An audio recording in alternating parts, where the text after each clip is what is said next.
Our tale begins in the late 1800s, a time when America was booming with industrial growth, and Chicago, the Windy City, was at its peak, preparing for the 1893 World's Fair, a celebration of innovation and progress. But amidst the grandeur and excitement, there lurked a man whose ambitions were far more nefarious than the bright future everyone else seemed to be building toward. Herman Webster Mudgett was born in 1861 in Gilmanton, New Hampshire, into a strict Methodist family. His father was an alcoholic, and discipline in the Mudgett household was doled out with an iron hand. Herman was an odd boy, intelligent, yes, but darkly curious. As a small, shy boy, he became a target for cruel taunts and abuse. Local bullies took great delight in terrorizing him, with one particular incident standing out, a moment that would forever alter young Herman's psyche. One day, walking home from school, they dragged him to a doctor's office, shoved him in front of a human skeleton, and forced him to touch it. Now, for most children, this experience would have been somewhat terrifying, but for young Herman, it was transformative. The fear that the bullies had hoped to inspire turned into a twisted fascination. Rather than be repelled by the macabre, Herman was drawn to it. As a child, Herman was reportedly intelligent, but showed early signs of a darker nature. His fascination with medicine and anatomy led him to experiment with animals. His charm and intelligence later took him to the University of Michigan Medical School, where he began developing the skills that would make him infamous. It was during his time in medical school that Herman learned how to defraud insurance companies, using cadavers to fake deaths and collect payouts. After leaving school, Herman traveled around the country, working as a pharmacist and engaging in various scams. He then went on to settle in Chicago, where he set up a pharmacy, which he acquired by suspicious means after the original owner mysteriously disappeared. But Herman wasn't one to stay still for long, had plans of grandeur. He was no longer content with just running a local drugstore. He had grand designs. He wanted to build something bigger, something more elaborate. He set his sights on a huge 3-story, rundown corner building. He claimed that this building would house a new hotel, complete with shops and apartments for rent. Not having the money to actually purchase this property, let alone the money to renovate and furnish it, Herman would have to use his endless supply of charm and wit to convince investors and creditors to fund his new project. One of the greatest selling points for creditors and investors would be the upcoming Chicago World's Fair. Herman would perfectly time the completion to coincide with the influx of tourists and job seekers. So for those who are not familiar, the Chicago World's Fair of 1893, also known as the World's Columbian Exposition, was a landmark event in American history. It was held to celebrate the 400th anniversary of Christopher Columbus's arrival in the Americas, albeit a year late since the actual anniversary was in 1892. The fair became an overwhelming symbol of American innovation and ingenuity. Spread over 600 acres, the fairgrounds were filled with grand buildings, spectacular exhibits, and cutting-edge technology. The main site was in Jackson Park, with the White City being a core part of the fair, named for its grand neoclassical architecture and whitewashed buildings. The fair was a beacon of what the 19th century considered to be the cutting edge of modernity. Some of the highlights included the Ferris wheel. Introduced at the fair, this enormous structure had 36 carriages, and each carriage could hold 60 people, making it a total capacity of 2,160 people per ride. It was designed to rival the Eiffel Tower, which had debuted at the Paris World's Fair just 4 years earlier. The fair was one of the first large-scale public demonstrations of electricity, thanks to George Westinghouse and Nikola Tesla. The entire fair was lit by electric lights, which astounded visitors. Pavilions from around the world, countries from across the globe set up pavilions to showcase their art, culture, and advancements, providing a glimpse into other worlds for the fair's visitors. Foods and inventions. Many now famous products made their debut here, like juicy fruit gum, cream of wheat, and the iconic Pabst Blue Ribbon beer. Over 27 million people attended the fair over its 6-month run, and it was considered a massive success, signaling Chicago's rise as a cultural and economic hub in the United States after the devastating Great Chicago Fire in 1871. So as you can imagine, this definitely worked in Herman's favor. With investors and creditors on board along with profits he'd made from his pharmacy, the project was a go. Herman hired and fired numerous construction crews. This constant rotation ensured that no one worker ever saw the full plans. Because if you don't know the story thus far, then let me tell you, this wasn't just any hotel. This hotel was filled with oddities, which honestly, I feel that is putting it mildly. Let me explain why. Some staircases led to nowhere, doors that opened to brick walls, trapdoors, and secret passages. Some rooms were soundproof, while others had gas pipes installed, which could be controlled from the outside. He had rooms built with chutes that led directly to the basement, where he kept acid vats, lime pits, and a crematorium. The entire building was designed as a death trap. And why would someone build all of this within their hotel, you may ask? Well, that's because Herman Webster Mudgett is none other than the infamous H.H. Holmes. Now, some of you may know this name well, but if you don't, let me introduce you. H.H. Holmes is one of America's most prolific serial killers. In fact, he is the first ever recorded serial killer in America. H.H. Holmes, originally born Herman Webster Mudgett, changed his name to Dr. Henry Howard Holmes after relocating to Chicago. The new identity served multiple purposes, particularly to distance himself from his shady past, which already included various insurance frauds and business scams. By adopting this name, Holmes found it easier to commit new crimes and avoid detection. Holmes's choice of the name Holmes is thought to have been inspired by the iconic detective Sherlock Holmes, a character created by Arthur Conan Doyle and immensely popular at the time. By aligning himself with a name that evoked intelligence, wit, and a sense of authority, he added an air of legitimacy and respectability to his new persona, which helped him gain the trust of those he would later deceive and kill. He wasn't just borrowing the name, he was crafting an image of a brilliant, capable man, someone others would instinctively trust. Moreover, Holmes was not only adopting the facade of respectability with his new name, but he also had legitimate credentials to back it up. Holmes completed medical school and earned his M.D. from the University of Michigan in 1884. His formal training in medicine added to his ability to manipulate and deceive, as it gave him the authority to conduct medical experiments, sign off on death certificates, and easily gain access to bodies, all of which played into his broader schemes involving insurance fraud and murder. His fascination with anatomy and dissection, nurtured during his medical education, also contributed to the horrifying methods he employed to dispose of his victims. So let's dive deeper.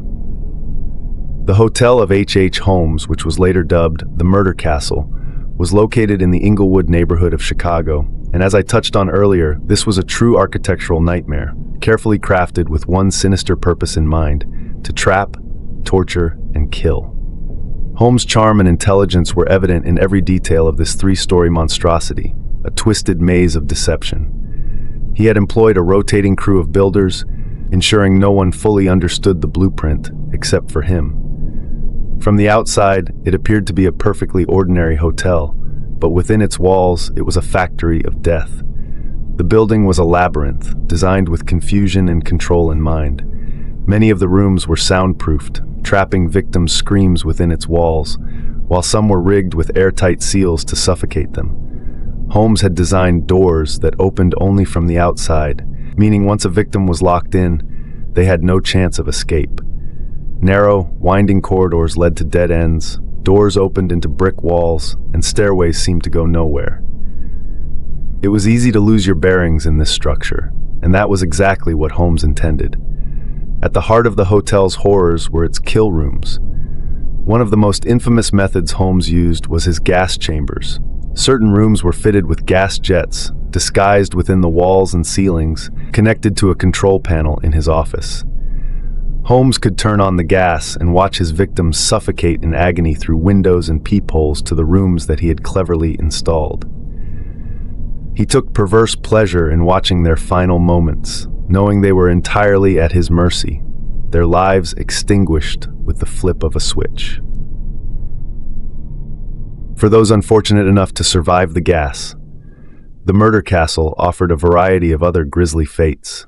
Some rooms were equipped with trapdoors that dropped directly into the basement, where a whole new level of horror awaited. Below, Holmes kept acid vats to dissolve bodies, lime pits to strip flesh from bones, and a crematorium to dispose of the remains. He would dissect his victims, selling their skeletons to medical schools or using their bodies for his macabre anatomical experiments. In his medical training, Holmes had developed a keen understanding of anatomy, but instead of healing, he used this knowledge to kill and dismember with clinical precision. There were rooms that served as torture chambers, where Holmes would leave his victims to starve or dehydrate. Other chambers were equipped with iron plates, designed to heat up like ovens, cooking those trapped inside alive. Some rooms had chutes disguised as laundry drops, which Holmes used to quickly transport his victims' lifeless bodies down to the basement, where they would meet their final destruction. Holmes's ingenuity extended beyond just the killing itself. He had escape routes hidden in the walls, secret passageways, and false floors, allowing him to move through the building undetected. This not only let him evade capture, but also helped maintain the mystery surrounding the disappearances, as no one could track his movements once inside the castle. The design of the hotel was as much a psychological trap as it was a physical one. For many of the women who came seeking work or shelter, the grandiose hotel seemed like a safe haven, a place of opportunity amidst the chaos of the World's Fair. Holmes used his charm and charisma to lure them in, making them believe they were safe, only to reveal the true horror of their fate once they were already ensnared in his web. Each room had its own deadly purpose. The more Holmes experimented, the more creative and horrific his methods became. He reveled in the variety of ways he could bring death, whether it was through slow suffocation, poisoning, starvation, or burning. The murder castle was an expression of his twisted genius, a living monument to the darkest depths of human cruelty. Holmes's victims often had no idea what awaited them until it was far too late. Many thought they were entering a regular hotel room, never suspecting the nightmare that was about to unfold. In the end, his castle was a place where life was stolen in the most gruesome, calculated ways imaginable. A house of horrors built for murder, hidden in plain sight. Now you know H.H. Holmes, his intentions, and his murder castle. Let's explore some of his victims. While Holmes confessed to just 27 murders, it is believed that the real number is closer to 200, possibly even more. With 27 million people passing through the Chicago World Fair over the 6 months, that leaves plenty of prey for someone as sinister as Holmes. The women who crossed paths with H.H. Holmes, lovers, wives, and those who trusted him, never knew they were stepping into the orbit of a predator. Their stories, tangled in charm, trust, and deception, end tragically, with letters from loved ones desperately searching for them, often falling into the hands of the man who murdered them. Let's start with Julia Smythe Connor, one of Holmes' earliest victims. Julia wasn't just some passerby. She worked in Holmes's murder castle, and her husband, Ned Connor, ran the jewelry counter in Holmes' pharmacy on the first floor. Julia was married, but her relationship with her husband began to crumble after meeting Holmes. Ned grew suspicious of Julia's growing attachment to the doctor, and soon their marriage unraveled. When Ned finally left, Julia and her young daughter Pearl stayed behind, moving in with Holmes, who by all accounts was having an affair with her. Julia likely thought she had found a future with Holmes. But on Christmas Eve, 1891, both she and her daughter vanished. Holmes later claimed that Julia had died during a botched abortion, but that story was just one of his many lies. The truth was far more sinister. Julia and Pearl were likely murdered in one of the castle's hidden chambers. Pearl, just a little girl, had no chance against Holmes's evil. As for Julia, whether she died in one of his gas chambers or at his hands in another grisly way, we'll never know for certain. But we do know they both disappeared without a trace, joining the ranks of Holmes's many victims who would never see justice. Next came Emmeline Cigrand, a beautiful and ambitious young woman. She arrived in Chicago to work as a stenographer at a company owned by Holmes in 1892. Holmes, as always, turned on the charm, and before long, Emmeline found herself drawn into his web. He promised her marriage, a life of comfort and love. She even sent letters to her friends back home, telling them about the wonderful future she was about to embark on with her handsome, successful suitor. But that bright future never came. By December of that year, Emmeline had disappeared. Her friends received no more letters, and when they inquired, Holmes told them that she had run off to marry someone else. The truth, of course, was much darker.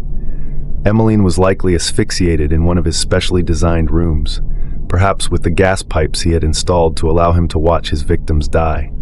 Holmes had a way of drawing people to him, and the Williams sisters were no exception.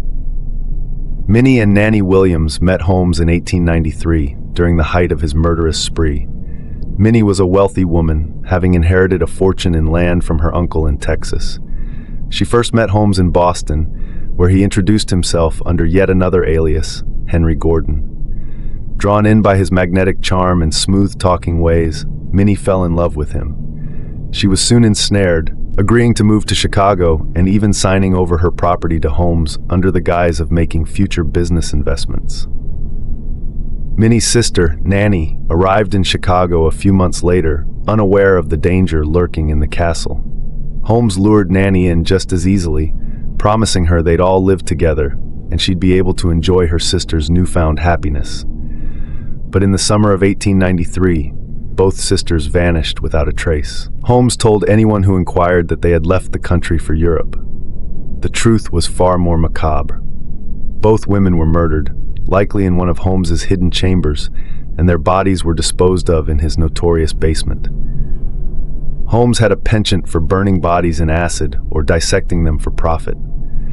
Their family, worried after not hearing from the sisters, wrote to Holmes, asking about their whereabouts, and in typical Holmes fashion, he strung them along, concocting elaborate stories about the sisters' supposed travels abroad. Then there's Annie Betts, another victim lured in by the prospect of work. Holmes often placed ads in the paper, offering women employment at his hotel, targeting those who came to Chicago during the World's Fair, seeking new opportunities. Annie, eager to make her own way, answered one of these ads. Like so many before her, she was charmed by Holmes. But soon after she entered his hotel, she disappeared. No one ever saw Annie again, and it's likely her end came in one of Holmes' many torture chambers, where he could kill with impunity. Holmes didn't just kill these women. He used their families' grief as an opportunity to further his schemes. When their loved ones began to write letters asking about their missing daughters, sisters, or friends, Holmes would sometimes respond, spinning tales of faraway places, convincing them to send money to help the missing women. He had a twisted way of prolonging the suffering of those left behind, squeezing every last dollar out of their hopes before vanishing. Minnie Williams' inheritance, in particular, became a centerpiece of his con games. After her disappearance, Holmes continued to forge documents and sell off her property, making a small fortune. He even conned some of her family members by pretending she was alive and well, just out of reach. It was all part of his grand scheme, a scheme that often played out in cold letters, giving false hope to desperate families. Holmes had no qualms about profiting off the pain and confusion of those seeking their loved ones. Holmes's ability to manipulate, charm, and deceive these women, along with their families, was unmatched. His hotel, a nightmarish house of horrors, was the perfect setting for his sadistic desires. It was a place where love, trust, and hope turned into death, deception, and misery. Each of these women came into his orbit expecting a future filled with promise, only to meet a grisly fate inside the walls of his architectural monstrosity. In the end, Holmes was a man who not only killed his victims but used their lives and their loved ones' anguish to his financial advantage, draining every bit of hope before snuffing out the lives of those who trusted him most. His victims' stories are haunting not just because of the brutal way they died, but because of the ease with which he betrayed them, using charm as his deadliest weapon. And Benjamin Pitezel's story is one of loyalty, betrayal, and unspeakable tragedy, a twisted irony that only H. Holmes could mastermind. Their relationship began in the late 1880s when Pitezel, a down-on-his-luck carpenter and father of 5, crossed paths with Holmes. Drawn in by Holmes' charm and grand ambitions, Pitezel found himself working on various projects for Holmes, including some of the construction in the infamous Murder Castle. Pitezel, a man in constant pursuit of financial stability, became more than just an employee. He and Holmes formed a bizarre friendship rooted in criminal enterprise. Pitezel was a willing participant in many of Holmes' schemes, including shady business ventures, arson plots, and most fatefully, insurance fraud. While not the sharpest tool in the shed, Pitezel trusted Holmes, perhaps a little too much, believing he could help him provide for his family. But for Holmes, friends were just pawns in his bigger game, and Pitezel was no different. Holmes had cooked up a particularly profitable scam, one that involved faking Pitezel's death to cash in on a $10,000 life insurance policy. The plan was simple. Pitezel would stage his own death, leaving behind a body that could be passed off as his, and Holmes, being the trusted friend, would help his wife, Carrie, collect the money. Holmes assured Pitezel that everything would go smoothly, and Pitezel, likely desperate for a way out of his financial woes, agreed to go along with it. But this was H. Holmes, and trusting him with your life, well, that was never going to end well. Instead of finding a stand-in for Pitezel's fake death, Holmes decided to make it real. In September 1894, in a rented house in Philadelphia, Holmes rendered Pitezel unconscious by giving him a glass of whiskey spiked with chloroform. Once Pitezel was knocked out, Holmes set about staging his accidental death. He covered Pitezel's face with a cloth soaked in chloroform and set fire to the body, making it appear as though Pitezel had tragically died in an explosion. The scene was gruesome and convincing enough for insurance investigators to believe the ruse, and they paid out the policy without question. But the chilling irony of this scam was that Pitezel, the man who was supposed to fake his own death, was in fact quite dead. Holmes, ever the opportunist, didn't hesitate to profit from the situation, not just from the insurance money, but from Pitezel's widow and children. After Benjamin's death, Holmes contacted Carrie Pitezel, assuring her that her husband was still alive, but in hiding as part of their plan. The way Holmes manipulated Carrie is both cunning and heart-wrenching. He told her that she needed to send her children, Alice, Nellie, and Howard, to meet their father, reassuring her they would be reunited soon. Under this false pretense, Carrie allowed Holmes to take her children. He traveled with Alice, Nellie, and Howard across several states, always spinning new lies, keeping them just out of reach of their mother. Tragically, the children never saw their father or their mother again.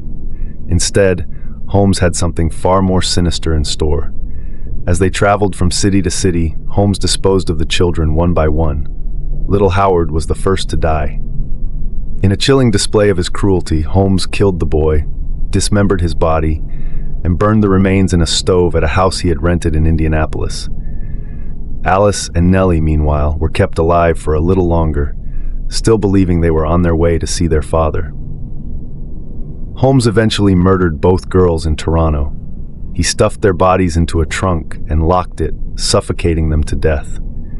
To make sure they were never found, he buried the girls' bodies in a shallow grave in the cellar of a rented home. The sadistic irony in all of this is almost unbearable. Benjamin Pitezel had entered into this scam to fake his death, thinking it would set his family up for a better life. But Holmes, true to his nature, turned this twisted plan into a real murder spree, killing not just Benjamin, but his innocent children as well. By the time Carrie Pitezel realized the horrifying truth, it was too late. Holmes had taken her husband, her children, and her trust, leaving her with nothing but grief. In the end, it was this very insurance scam that led to Holmes' downfall. He was arrested in Boston in November 1894, and as authorities dug deeper into his crimes, the full extent of his monstrous deeds was revealed. The bodies of Alice and Nellie were discovered in the Toronto cellar, and the truth about Benjamin's murder came to light. Holmes was ultimately convicted of killing Benjamin Pitezel, but the deaths of the children, along with so many others, solidified his legacy as one of the most cold-blooded murderers in American history. The scam that was supposed to bring the Pitezel family a windfall had instead brought them unimaginable loss, all at the hands of the man they thought they could trust. The tragic irony of Benjamin Pitezel's fate is that his loyalty to Holmes cost him everything. His life, his children, and his family's future, all sacrificed for the greed and cruelty of a man with no limits to his evil. The capture of H. Holmes. In the late autumn of 1894, H. Holmes, the charming yet sinister figure who had evaded justice for far too long, was finally cornered. The tale of his capture begins not with a heroic detective or a slip-up on his part, but rather with the desperate search of a woman who had lost everything, his former accomplice's wife, Carrie Pitezel. After Benjamin Pitezel had mysteriously vanished, Carrie was left with a gut-wrenching uncertainty that clawed at her every day. She knew her husband was mixed up with someone shifty, but she never could have imagined the depths of Holmes's depravity. Carrie was frantic. Her husband hadn't just disappeared. He had vanished without a trace, and their children, who had been left in Holmes's care, were missing too. The last she knew, Benjamin was alive and well, supposedly living in a grand house. But the reality was far darker. Holmes had murdered Benjamin, hoping to cash in on a hefty life insurance policy he'd taken out on him. Fueled by grief and determination, Carrie enlisted the help of the Pinkerton National Detective Agency to track down her missing husband and children. As the Pinkertons began their investigation, they quickly discovered that Holmes had a reputation for trickery and deceit. His name became synonymous with crime, and as they followed the trail, it led them straight to Holmes' door in Philadelphia. In November 1894, he was arrested while attempting to escape law enforcement, as he had already begun plotting his next move. When Holmes was captured, it sent shockwaves through the nation. As police began to investigate the infamous murder castle, they found themselves in a horror show of unimaginable proportions. The hotel, built to ensnare victims, became a gruesome playground for the very worst of human nature. Inside, authorities discovered soundproof rooms, hidden chutes, and gas chambers, all designed for one purpose: murder. The details of Holmes' elaborate schemes and the countless young women who had disappeared were enough to make even the staunchest of skeptics believe in pure evil. People were horrified as the truth began to unravel. They recalled the cheerful man who had welcomed them into his hotel, now revealed as a monster. Letters from families searching for their lost loved ones poured in, desperate cries for help that Holmes often turned into opportunities for more deceit. His charm had seduced them, only to cast them into a shadowy void from which there would be no return. The trial began in October 1895, focusing on the murder of Benjamin Pitezel. As the case progressed, it became clear that Holmes had a penchant for spinning webs of lies, and the jury was captivated by his audacity. During the trial, he confessed to the murders of several individuals, admitting to taking their lives with chilling nonchalance. It was almost as if he reveled in the notoriety. In his confession, he wrote a passage that became a famous quote from him. He wrote, "I was born with the devil in me. I could not help the fact that I was a murderer, no more than the poet can help the inspiration to sing, nor the ambition of an intellectual man to be great. I was born with the evil one standing as my sponsor beside the bed where I was ushered into the world, and he has been with me since. The inclination to murder came to me as naturally as the inspiration to do right comes to the majority of persons. Where others' hearts were touched with pity, mine filled with cruelty, and where in others the feeling was to save life, I reveled in the thoughts of destroying the same. Not only that, I was not satisfied with taking it in the ordinary way. I sought devices strange, fantastical, and even grotesque. It pleased my fancy. It gave me play to work my murderous will, and I reveled in it with the enthusiasm of an alchemist who is hot on the trail of the philosopher's stone. This inclination came to me early in life. I remember when a mere lad my ambition was to study medicine, that I might know the relative effects of poisonous gases, that I might fully become acquainted with their uses, and learn to be an expert in handling them." His words sent shivers down the spines of everyone in the courtroom. He described how his inclination to kill was as natural to him as creativity was to an artist. Holmes claimed that his dark inclinations had been present since childhood, reflecting on how he had always felt a strange allure toward death and destruction. With a face he himself described as having Satan's face, it was as if he embodied the very evil he spoke of. The execution of H. Holmes. On May 7, 1896, Holmes met his fate at Moyamensing Prison, where he was hanged. In those final moments, he exhibited an unsettling calmness, displaying little fear or remorse for his monstrous actions. But his last request was as telling as his crimes. He asked for his coffin to be buried 10 feet deep in concrete, fearing that grave robbers might seek to exploit his body for dissection. When the trapdoor fell beneath him, it was a slow and agonizing death. His neck didn't break as expected. Instead, he strangled slowly, twitching for 15 minutes before he was pronounced dead. The castle itself was damaged by a fire in August 1895. 2 men were seen entering the back of the building at 9 p.m. About half an hour later, they were seen exiting the building and rapidly running away. Following several explosions, the castle went up in flames. Afterward, investigators found a half-empty gas can underneath the back steps of the building. The building survived the fire and remained in use until it was torn down in 1938. The site is currently occupied by the Inglewood branch of the United States Postal Service. In 2017, during allegations Holmes had escaped execution, Holmes's body was exhumed for testing led by Janet Mong of the University of Pennsylvania Museum of Archaeology and Anthropology. Due to his coffin being contained in concrete, his body was found to not have decomposed normally. His clothes were almost perfectly preserved, and his mustache was found to be intact. The body was positively identified by his teeth as being that of Holmes. He was then reburied.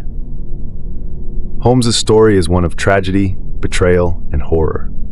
It serves as a grim reminder of the evil that can lurk behind a charming smile, a true tale that echoes through the annals of crime history, a dark legend of America's first serial killer.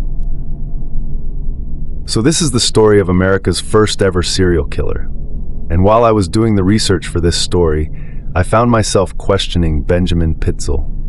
Although his time with Holmes ended tragically, I questioned if he knew about the murder castle and if he was ever involved in these evil murders. Well, I found I am not the only one to ask this compelling question. It's one that historians and true crime enthusiasts have debated for years. Based on the available information, it seems likely that Benjamin Pitzel didn't know the full extent of H. Holmes's gruesome operations, including the traps, kill rooms, and murder schemes within the murder castle. Pitzel likely saw Holmes as a clever con man and fraudster rather than a serial killer. Pitzel and Holmes worked together on various fraud schemes, insurance scams being the most notorious. Pitzel probably knew about Holmes's fraudulent activities and helped him in several shady business dealings. However, it's doubtful that he was aware of the true horrors happening behind closed doors in Holmes's hotel.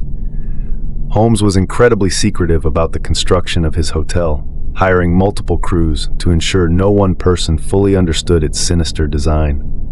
The trapdoors, gas chambers, and soundproof rooms were carefully hidden from most, and it's likely that Pitzel never saw the full layout of the place or understood its true purpose.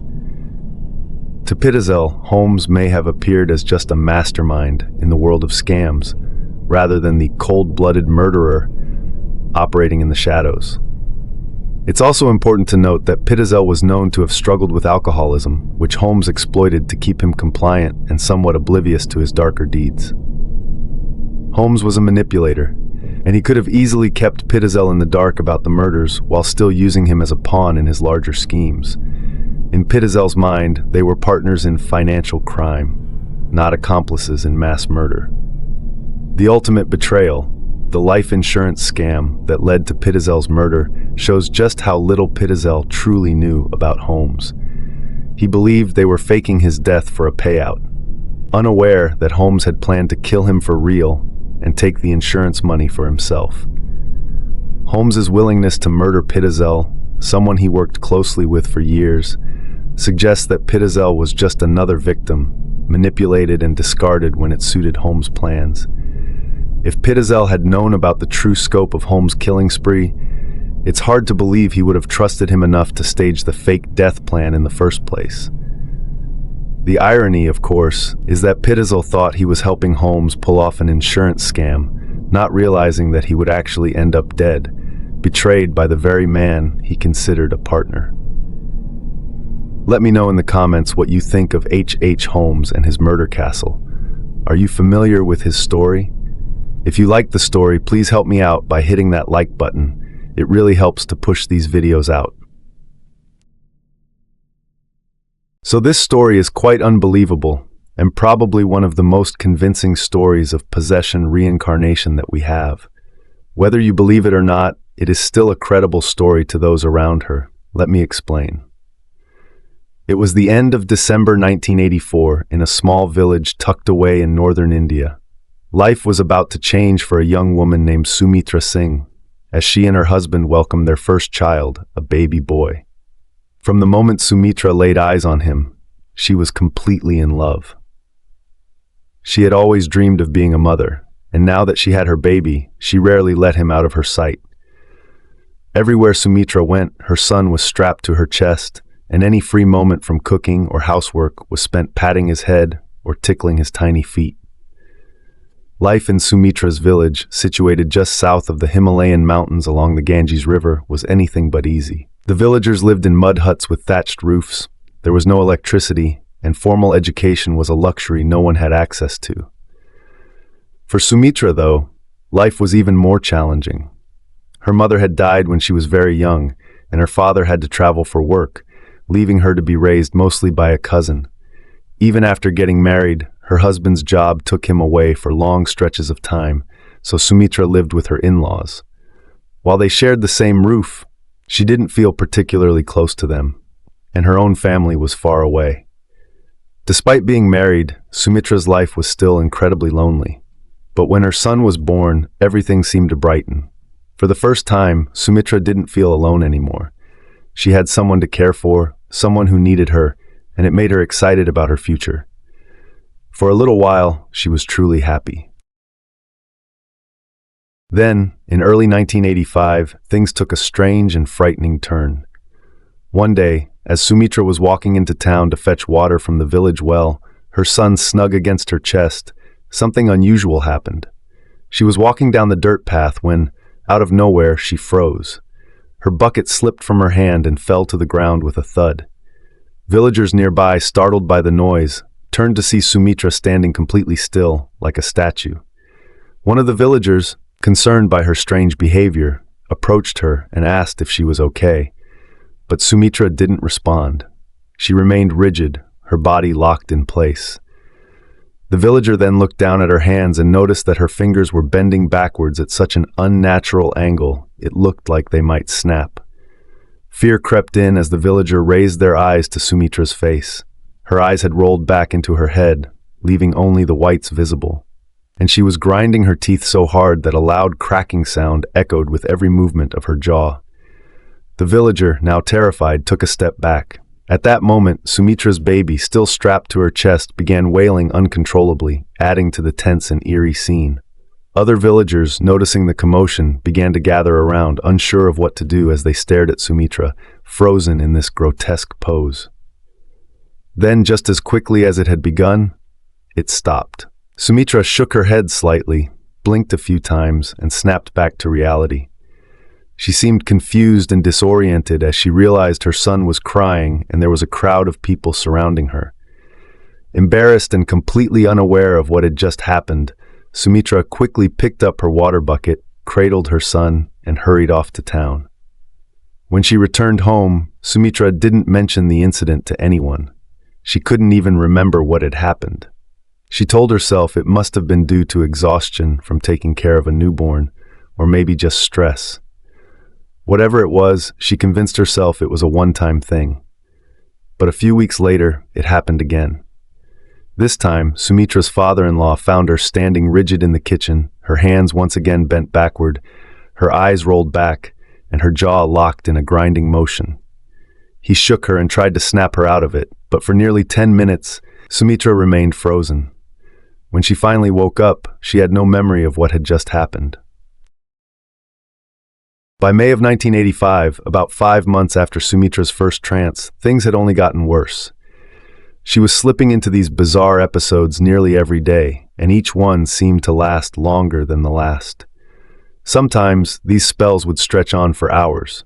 But it wasn't just the frequency that was alarming. What was happening during these trances had taken a disturbing turn. Sumitra had begun to speak during these episodes. Her voice would come out in strange, desperate cries, pleading for help. She would scream that her head was being crushed and that someone needed to save her. Then her voice would suddenly drop to a whisper as she muttered, "All I can see is darkness."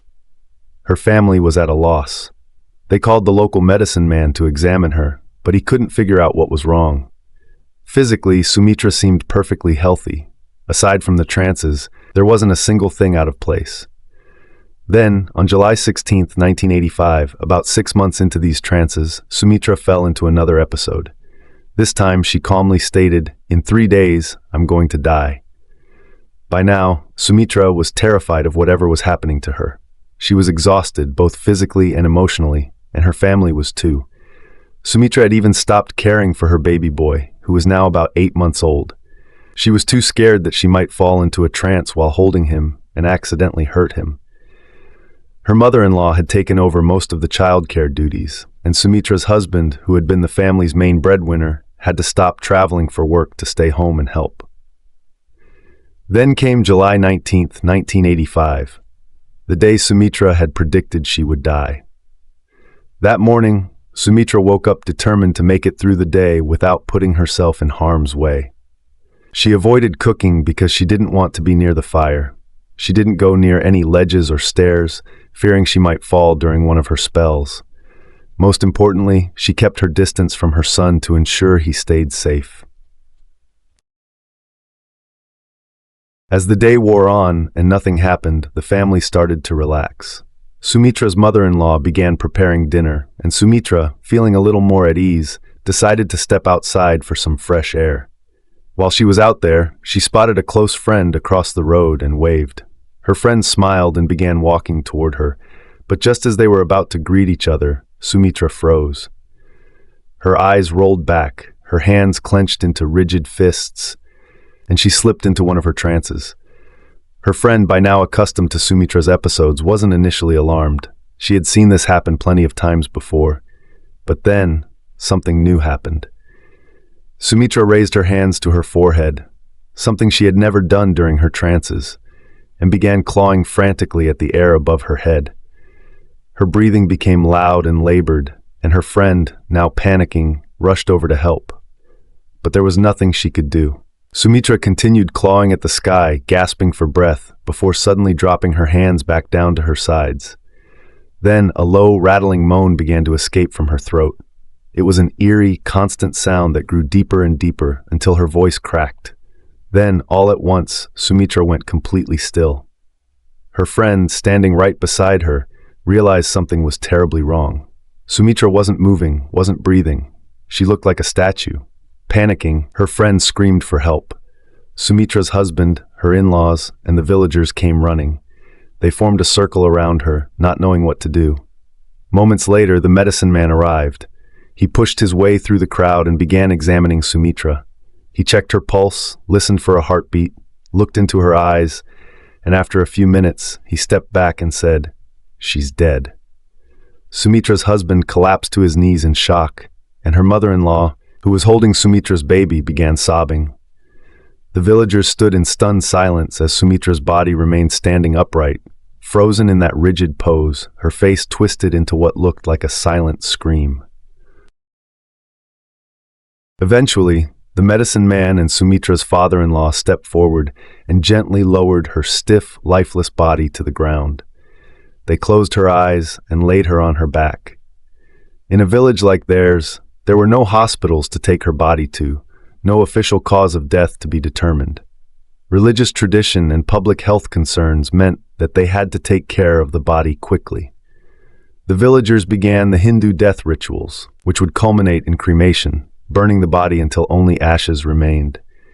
As the sun set, the women of the village, including Sumitra's mother-in-law, gathered around her body. They washed her, applied essential oils to her skin, and brushed her hair. Other villagers went off to collect wood for the cremation. Everyone was somber, a mixture of grief and fear hanging in the air. Sumitra's death felt unnatural, and the fact that she had predicted it made it all the more unsettling. Whispers spread through the village. Was this some kind of possession? Had dark forces been at play? As night fell, the village grew quiet. Normally children would be playing outside, but their parents had kept them indoors. Only the women preparing Sumitra's body remained outside. One of the women was brushing Sumitra's hair when she suddenly stopped. Her hand froze mid-brush, and she screamed, backing away from the body. The other women, startled, rushed over to see what had frightened her. And then they saw it too. Sumitra's eyes were still closed, but they were moving, darting back and forth under her eyelids. Then Sumitra's chest rose sharply as she drew in a deep breath, followed by a long, loud exhale. In one swift motion, Sumitra sat up. The women, now terrified, backed away as fast as they could. Sumitra blinked, looking around as if she had just woken from a long nap. The eerie thing was, she looked perfectly healthy, but for the last 45 minutes, she had been dead. Sumitra wiped the essential oils from her face, and a bit wobbly, stood up with the help of the medicine man, who had rushed over after hearing the commotion. He checked her heartbeat, pulse, looked in her mouth and eyes, and asked her how she felt. Sumitra replied, "I'm okay." The medicine man then turned to the large crowd of onlookers, smiled, and proclaimed, "You have all just witnessed a miracle.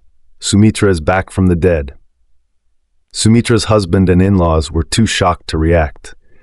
Her husband, finally overcome with joy, rushed forward to embrace her, but as he approached, Sumitra backed away, raising her hands defensively.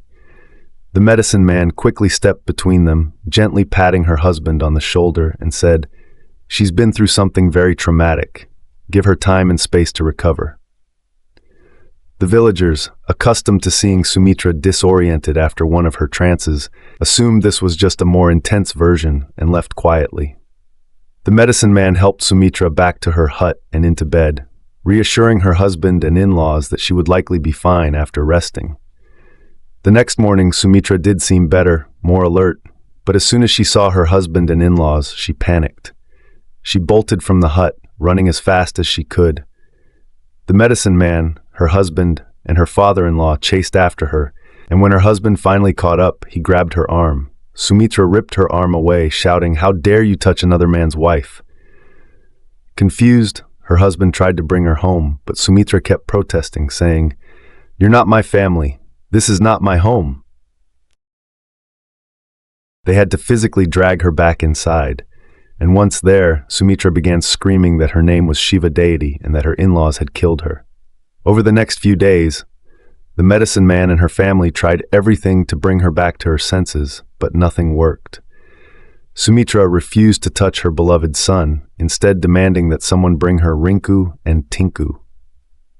When no one knew who or what she was talking about, she grew furious. Despite never having gone to school or knowing how to write, Sumitra now penned long, erratic letters to strangers, asking them to take her home. She also started dressing differently, wrapping her sari in a strange way around her head and refusing to eat from the family's dishes. Even her voice changed. It became higher-pitched and faster, with a rude and condescending tone. Eventually, the villagers and Sumitra's family resigned themselves to the belief that when she had died for 45 minutes, she had suffered either brain damage or a psychological break. They stopped trying to snap her out of the trance and instead focused on keeping her from running away or hurting herself. Then, on October 20th, 1985, 3 months after Sumitra had died, there was a knock at the door. Sumitra's husband answered it to find an older man standing there, dressed in a suit and nice shoes, clutching a large leather-bound book with gold trim. The man introduced himself as Ram Tripathi and asked if a young woman in the house had recently begun acting differently. Sumitra's husband, puzzled by this stranger's appearance and his knowledge of their situation, told him to wait and went to fetch Sumitra. To his surprise, when he mentioned Ram Tripathi's name, Sumitra's eyes lit up and she leapt out of bed, ran to the door, and threw herself into Ram's arms. Ram, taken aback, awkwardly held onto his book as Sumitra whispered something in his ear. Whatever she said seemed to upset him, and he recoiled, glancing at Sumitra's husband with confusion. Ram then asked Sumitra, "What's your name?" With a look of anger and betrayal, Sumitra responded, "My name is Shiva deity." Ram Tripathi gestured for them to sit on a low wall outside the hut, and as they sat, he opened his book, revealing a collection of photographs. He pointed to a picture and asked Sumitra if she could identify the people in it. Without hesitation, Sumitra correctly named each person, all of whom were strangers to her husband. Ram turned the page and repeated the process, and again Sumitra named everyone correctly. Finally, Ram pointed to a photo of one person and asked if Sumitra knew who it was. Sumitra paused, her breathing quickening, and then said, "I know who that is. That's my sister-in-law, and she killed me by hitting me over the head with a brick." At this, Ram dropped the book and embraced Sumitra as she had embraced him earlier. They wept together, and when they separated, Ram invited Sumitra's husband inside to explain everything.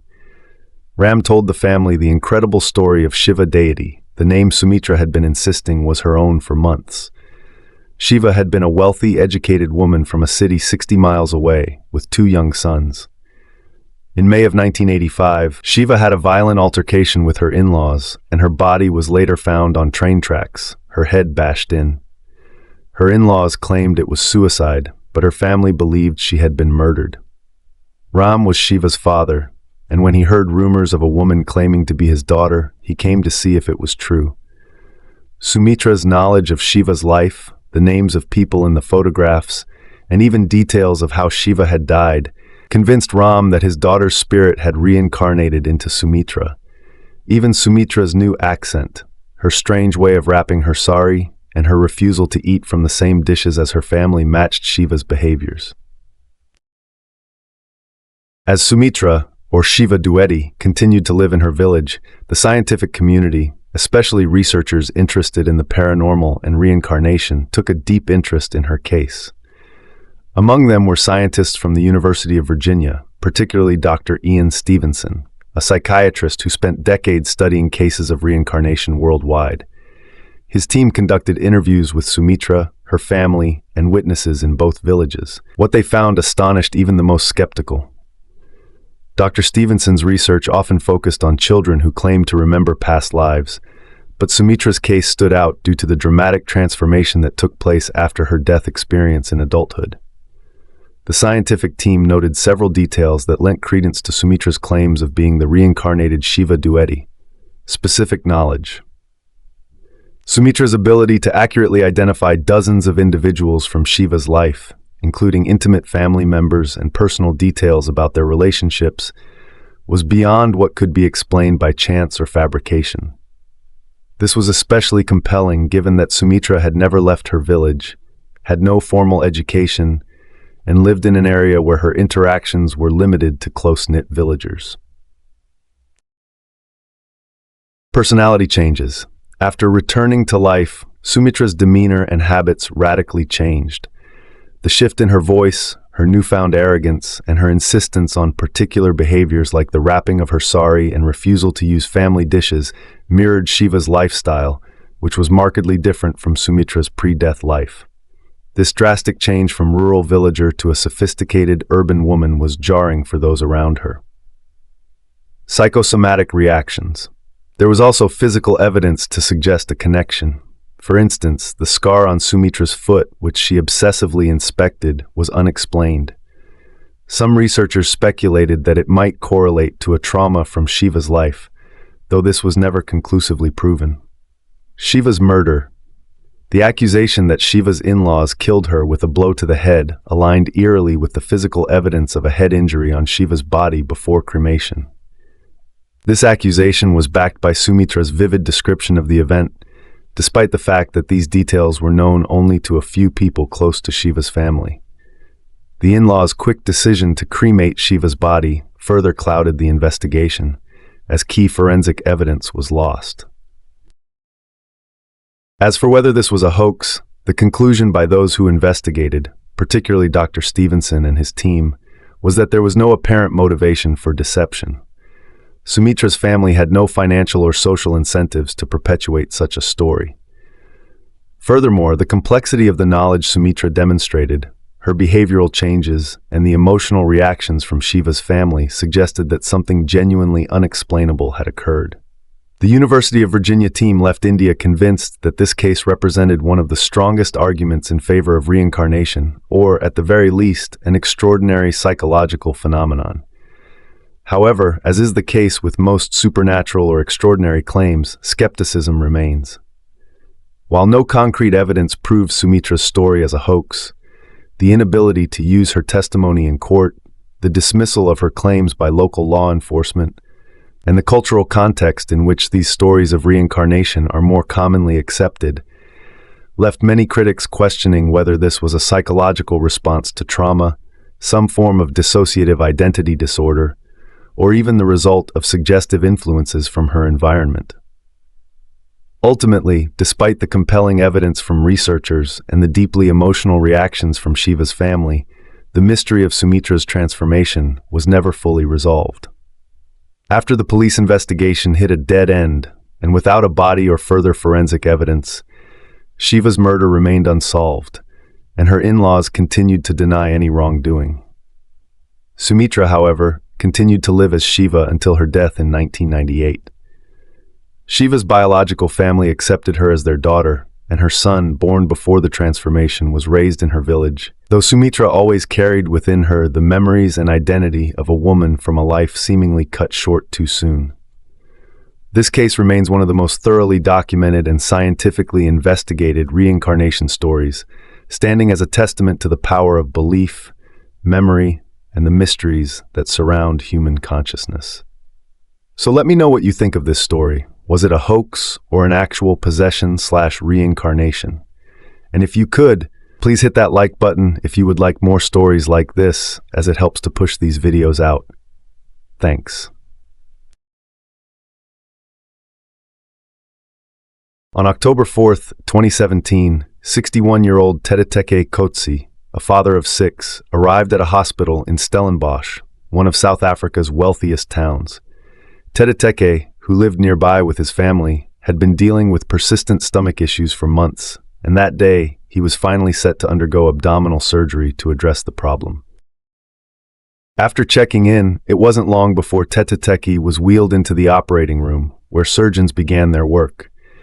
The procedure took several hours, and by the time it was done, Tedeteke was moved to a recovery room. The plan was for him to stay there for a couple of days so the medical staff could monitor him and ensure there were no post-surgery complications. The afternoon of October 4th was relatively uneventful for Tedeteke. He was sore from the surgery and couldn't do much because of the fresh incisions on his stomach. So, like many patients in his situation, he spent most of the day lounging in bed, watching TV, and resting. At some point, family members came to visit, lifting his spirits. Despite the discomfort, Tedeteke was in good humor, and the staff were optimistic that the surgery had been a success. Fast forward to the early hours of the next morning, October 5th, around 5:15 a.m. A nurse came into Tedeteke's room to check on him. When she entered, she found him awake and alert. He seemed totally fine, chatting briefly with her. After their short conversation, the nurse told Tedeteke she'd grab some fresh linens to make his bed more comfortable. He nodded in appreciation, and the nurse stepped out into the hallway. After grabbing the linens, she returned to the room just moments later. But when she stepped inside, Tedeteke was gone. His bed was empty. At first, the nurse didn't panic. She assumed Tedeteke had gone into the ensuite bathroom as the door was shut. Calmly, she proceeded to change the sheets on his bed, expecting Tedeteke to come out any second. But minutes ticked by, and there was no sign of him. She found herself staring at the bathroom door, waiting for it to open. The nurse, a bit confused by Tedeteke's absence, decided to knock on the bathroom door.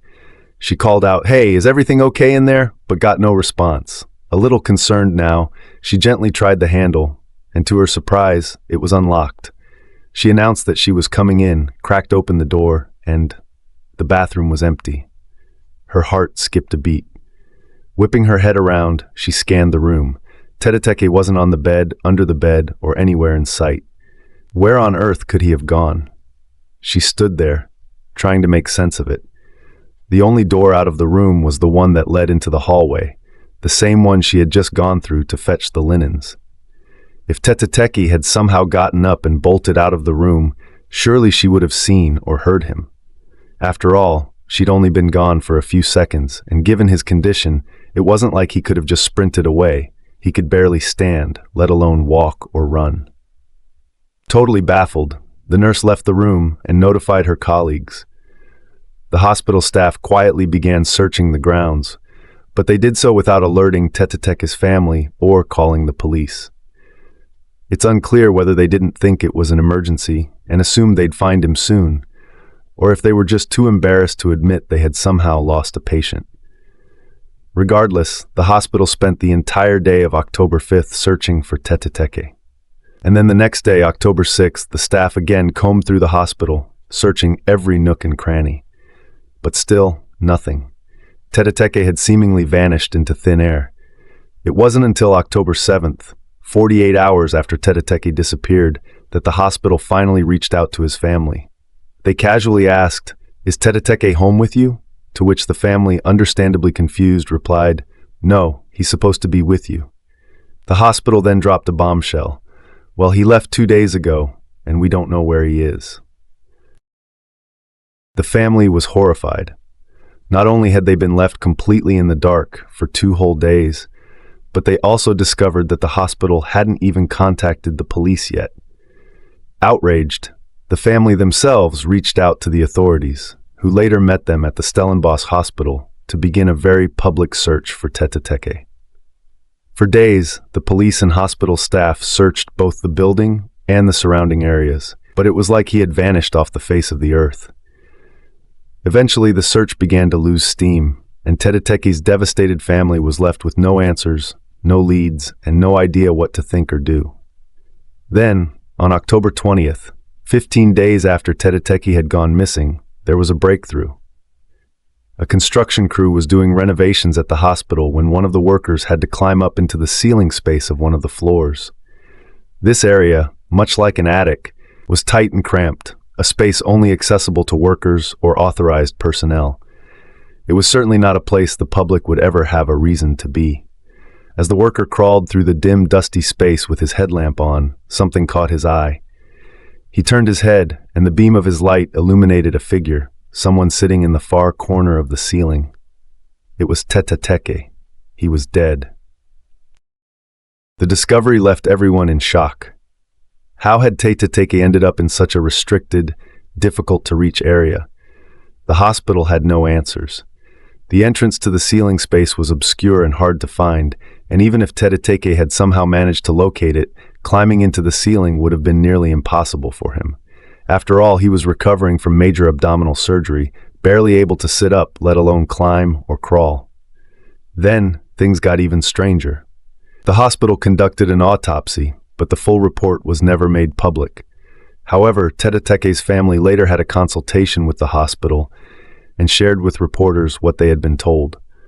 According to the family, the hospital revealed that Tete had not died from any complications related to his surgery. In fact, they strongly implied that he hadn't died of natural causes at all.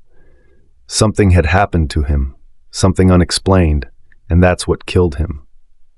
Perhaps the most chilling detail of all?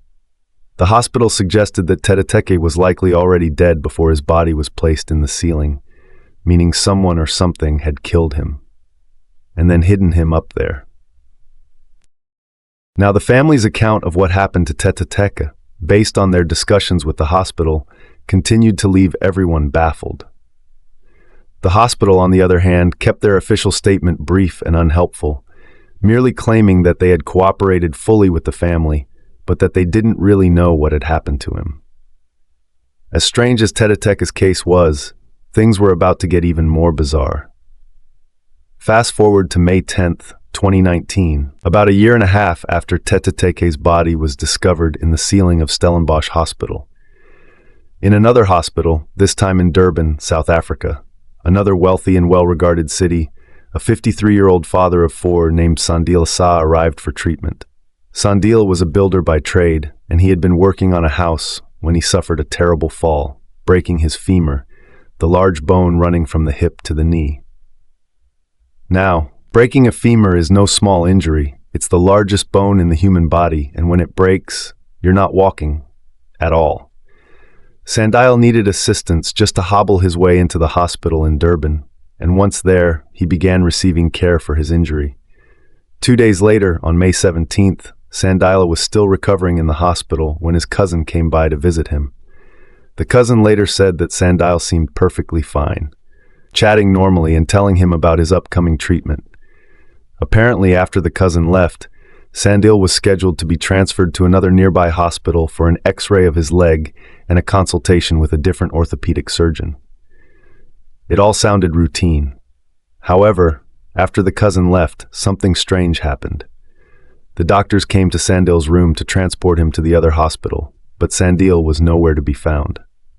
Now, unlike the Stellenbosch Hospital, this Durban facility was known for its tight security. There was no casual approach here.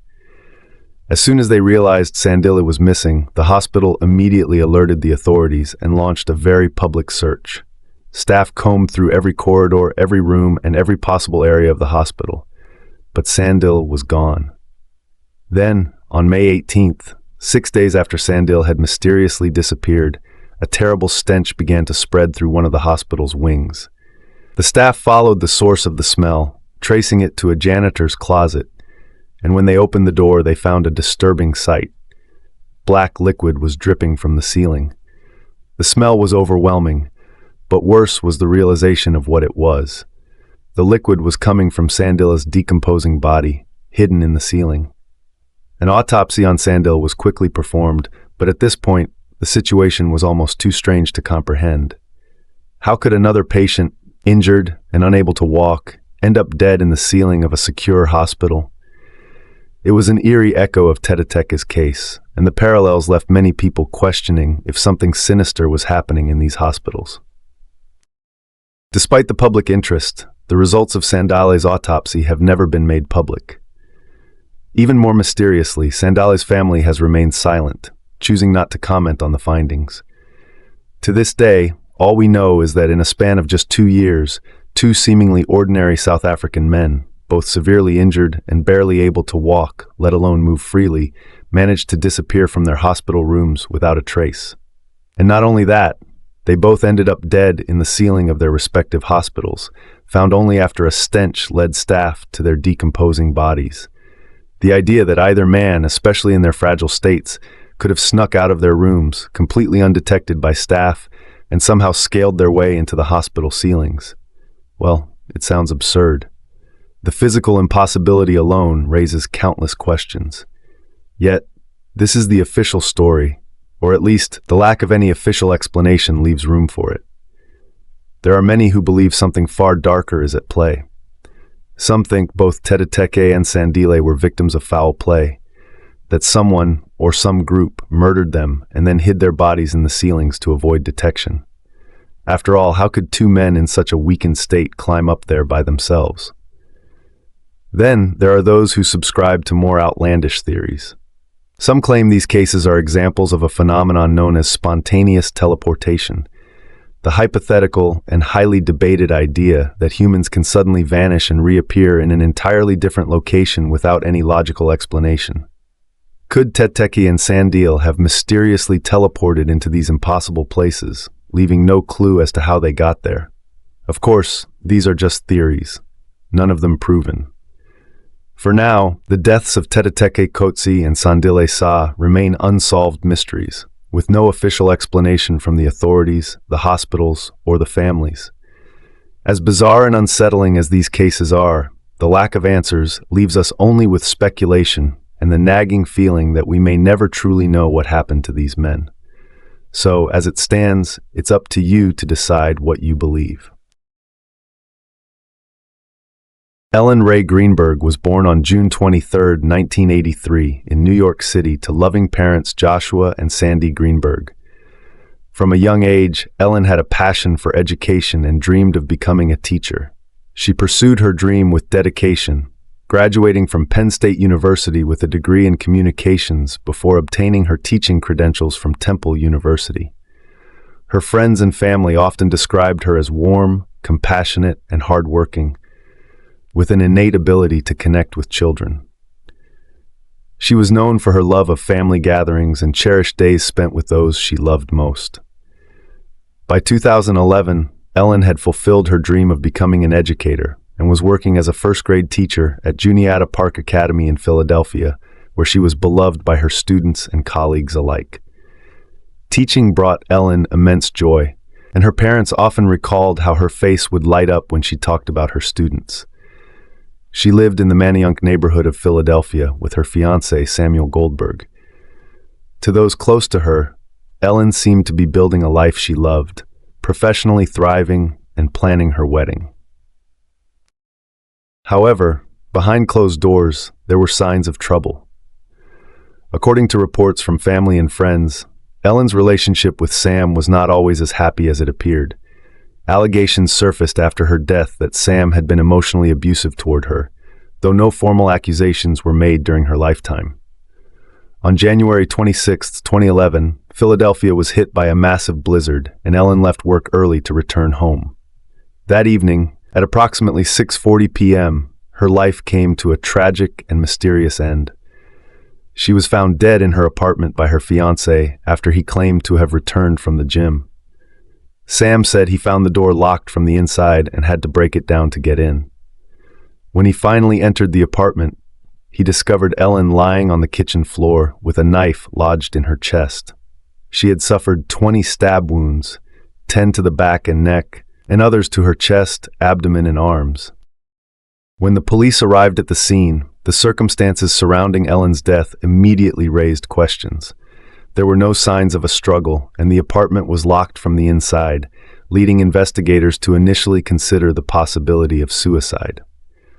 However, the violent nature of her injuries, particularly the stab wounds to her back and neck, made the suicide theory seem implausible to many.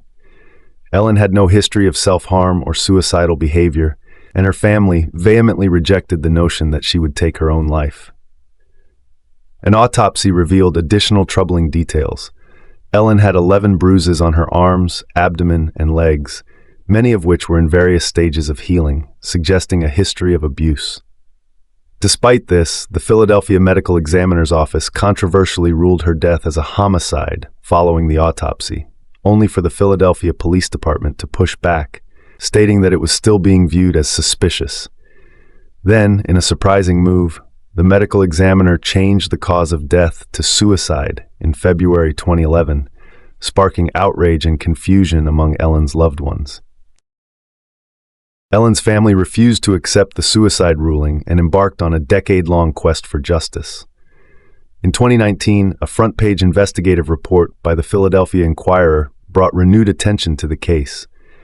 Renowned forensic pathologists including Cyril H. Wecht and Henry Lee examined the case and expressed serious doubts about the suicide ruling. Dr. Wecht, famous for questioning the single bullet theory in the JFK assassination, stated that the case was strongly suspicious of homicide. Dr. Lee echoed these sentiments, noting that the pattern and number of stab wounds, as well as bloodstain evidence, aligned more with a homicide than a self-inflicted act. The most disturbing element of the case was the nature of Ellen's injuries. Dr. Wayne K. Ross, an expert hired by the Greenberg family, explained that some of the stab wounds were so severe they penetrated Ellen's spinal cord and brain, injuries that would have made it physically impossible for her to continue stabbing herself. However, the Philadelphia Medical Examiner's Office persisted in its suicide ruling, despite conflicting evidence. Photogrammetry, a technology not available at the time of Ellen's death, was used to create a 3D reconstruction of her wounds, further supporting the theory that not all of the stab wounds could have been self-inflicted. This bolstered the family's belief that Ellen was murdered. In 2019, Ellen's parents filed a civil suit against the Philadelphia Medical Examiner's Office and the pathologist who conducted the autopsy, seeking to have the manner of death changed to homicide, or at least undetermined. Their legal efforts gained traction, and in 2022, the Chester County District Attorney's Office reopened the case after the Pennsylvania Attorney General's Office stepped down, citing a potential conflict of interest. In July 2024, the Pennsylvania Supreme Court agreed to review the case, offering a glimmer of hope to Ellen's family that the truth may finally come to light. The case of Ellen Rae Greenberg remains a deeply troubling mystery that continues to captivate the public's attention.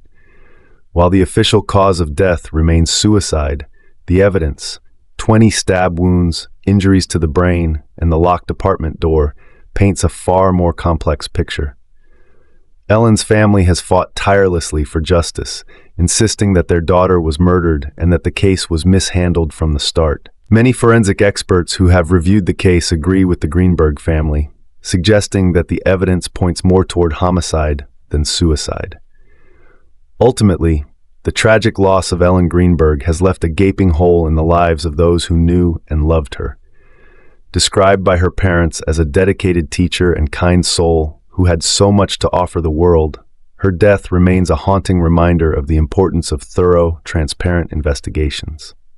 As the legal proceedings continue, her family and supporters remain hopeful that the truth will one day be fully uncovered and Ellen will receive the justice she deserves.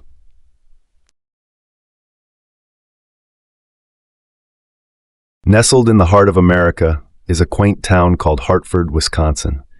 It's one of those places where everybody knows everybody.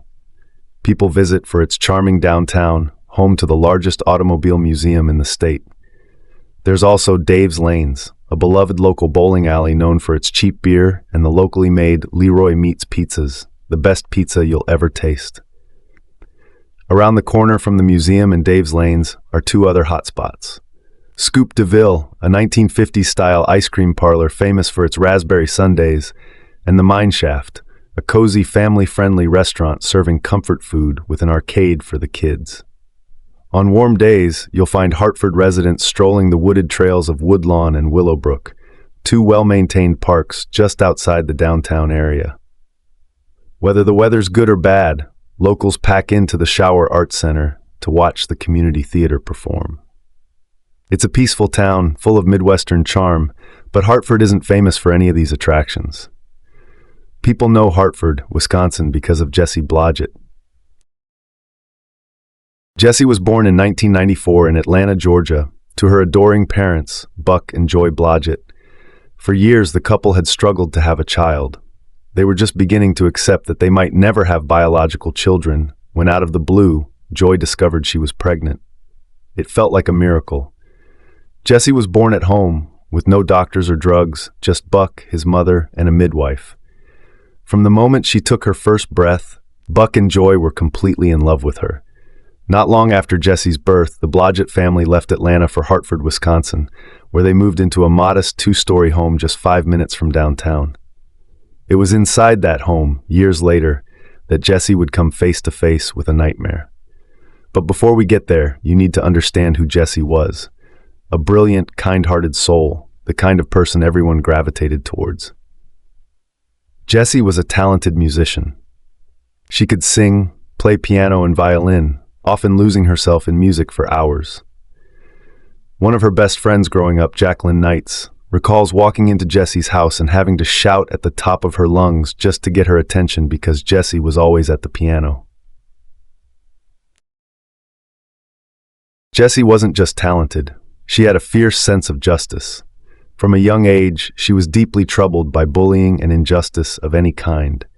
Jessie developed a strong moral compass, becoming an outspoken advocate for animal rights, environmentalism, sustainability, social justice, and ultimately the fight to end violence against women. By the time she graduated high school in 2012, Jessie was beloved by her peers, teachers, and parents alike. She had this wisdom about her that went beyond her years.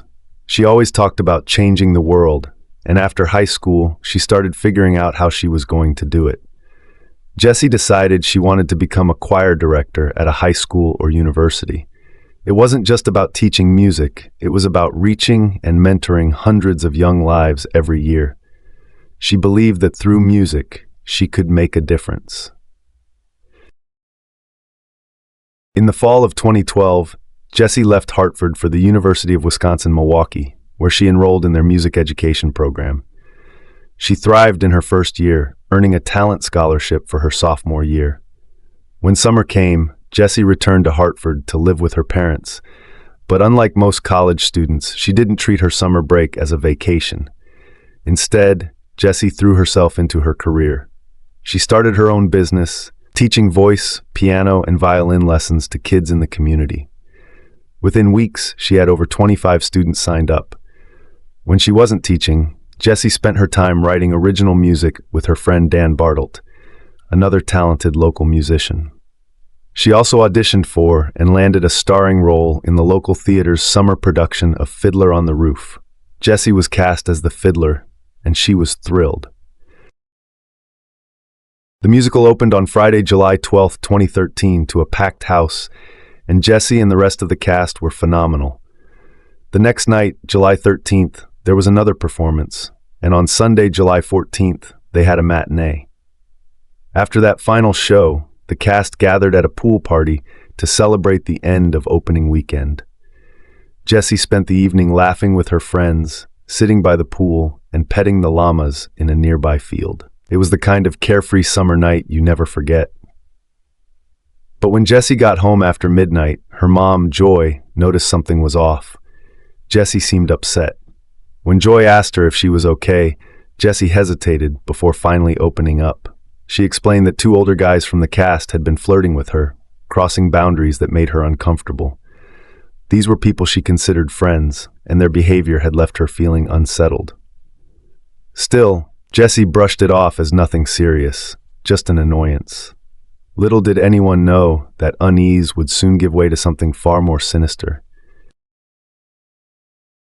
After Jessie had confided in her mother about feeling uncomfortable with some of the older men in her theater group, the two said goodnight, and the house fell into its usual quiet.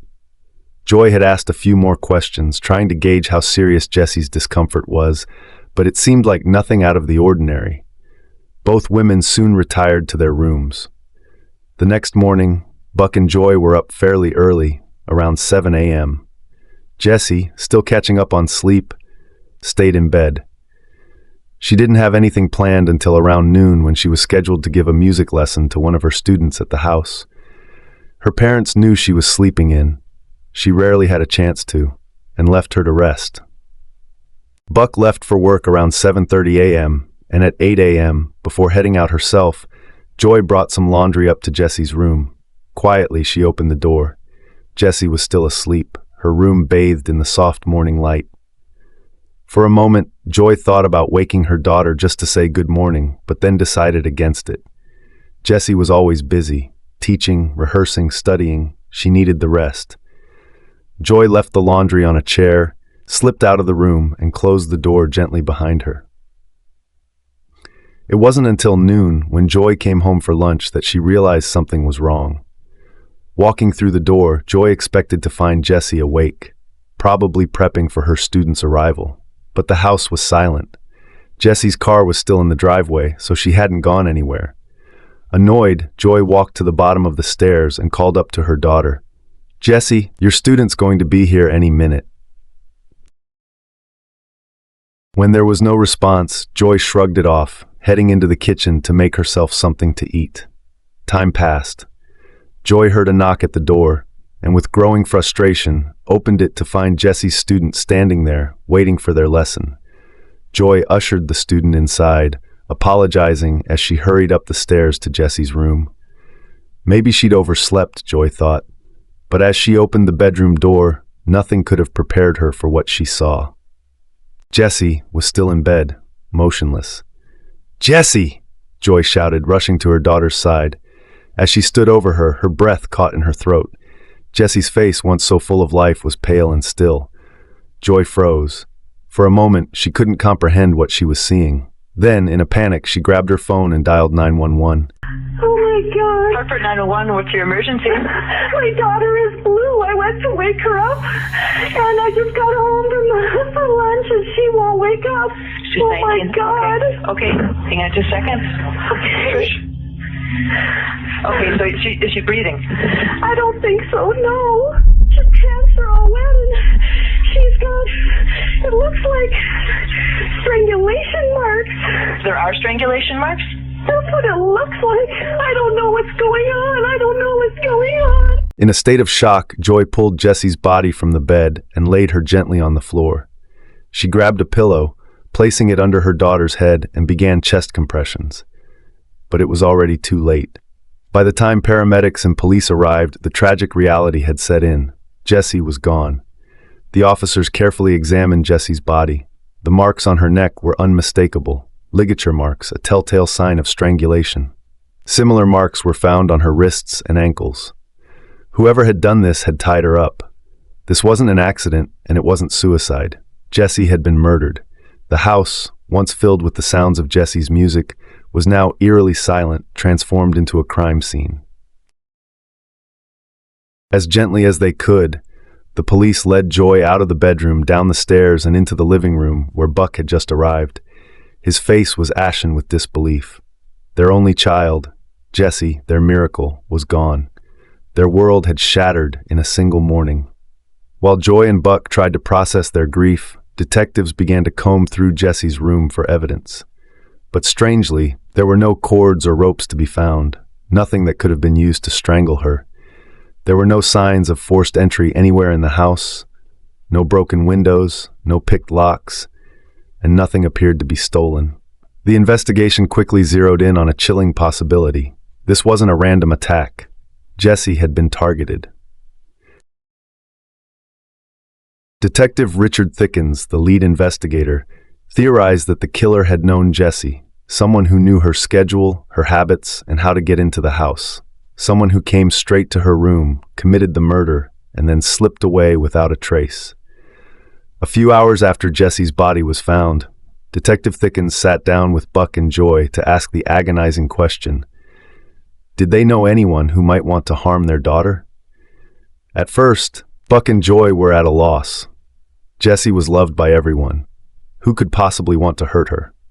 But after more probing, Buck mentioned two things that had recently raised his concern. First, a crew had been working outside their house trimming tree limbs near Jessie's bedroom window.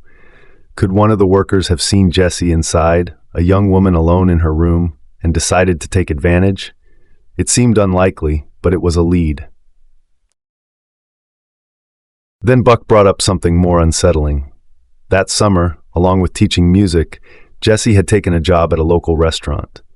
Recently, she had mentioned a male coworker who had made her uncomfortable, someone who had been acting inappropriately toward her.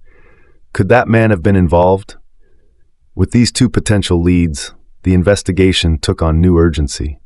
But the sense of unease in Hartford was growing. Who would do this to someone like Jessie, and why? As the police searched for answers, one thing was becoming increasingly clear. Whoever had done this had been deliberate, precise, and terrifyingly close to Jessie's life. As the investigation progressed, Jessie's parents provided more details that painted an unsettling picture of her final days. Jessie had mentioned to them a coworker at the restaurant who had been making her uncomfortable for some time. He would deliberately brush past her, invading her personal space, even though he knew it made her upset. In fact, Jessie had confided in her family about this man's behavior, which left them wondering, could this coworker have been seeking revenge for Jessie speaking out? And then there was the strange encounter Jessie had shared with her mother the night before she died. Jessie had come home clearly disturbed, mentioning how two older men from the cast had been hitting on her at a cast party. Although Jessie had downplayed the situation, it was obvious that something about it weighed heavily on her mind. Could it have been a more serious confrontation than she had let on? Detective Thickens, following these potential leads, wasted no time. He tracked down the tree trimmers who had been working near Jessie's window. After thorough interviews, they were ruled out as suspects. They had solid alibis. Next, he found and questioned Jessie's coworker. Again, despite the inappropriate behavior Jessie had described, the coworker also had an ironclad alibi and was swiftly cleared. That left the two older men from the cast party, the ones Jessie had mentioned to her mother the night before. One of them was quickly ruled out, but the other, Randy Talley, was not so easily dismissed. Randy was acting suspiciously, and his story didn't seem to add up. On July 15th, the day Jesse's body was discovered, Detective Thickens questioned Randy about his whereabouts. Randy denied any involvement, claiming that after the cast party, he had simply gone back to his apartment and stayed there alone for the rest of the night. When asked if there was anyone who could corroborate his story, Randy admitted that no one had seen him. He had been completely by himself. Meanwhile, back at Jesse's house, detectives were still combing through her belongings for clues. That's when they discovered something that made Randy seem even more suspicious: Jesse's diary. In her final entry, written shortly after she had returned from the cast party, Jessie expressed her frustration and discomfort with the behavior of two older cast members. She wrote that these men were corrupting her, turning what should have been platonic friendships into something twisted, a competition between them. Her last, haunting lines read, "I am not helpless. I will recognize problems and confront them without fear. God be with me." This diary entry, along with Randy's lack of an alibi, propelled him to the top of the suspect list. It seemed as though Jessie had been anticipating a confrontation. Had Randy been that confrontation? But then, something unexpected happened. Investigators reviewed Randy's cell phone records, which showed that he had not been in contact with Jessie. No calls, no texts, in the days leading up to her death. More importantly, at the time of her murder, Randy's cell phone was pinging off towers near his apartment, far from Jesse's home. While it was possible that Randy had left his phone at his apartment while committing the crime, this lack of evidence complicated things. With no physical proof linking Randy to the scene and no definitive motive, detectives were forced to reconsider. Was it possible that Randy, despite his suspicious behavior, wasn't responsible? With no clear evidence against Randy, the police found themselves back at square one, desperately searching for a new lead. And then, just 24 hours after Jesse's body was discovered, they got the break they needed. A young woman around Jesse's age had experienced something terrifying just 3 days before Jesse's death.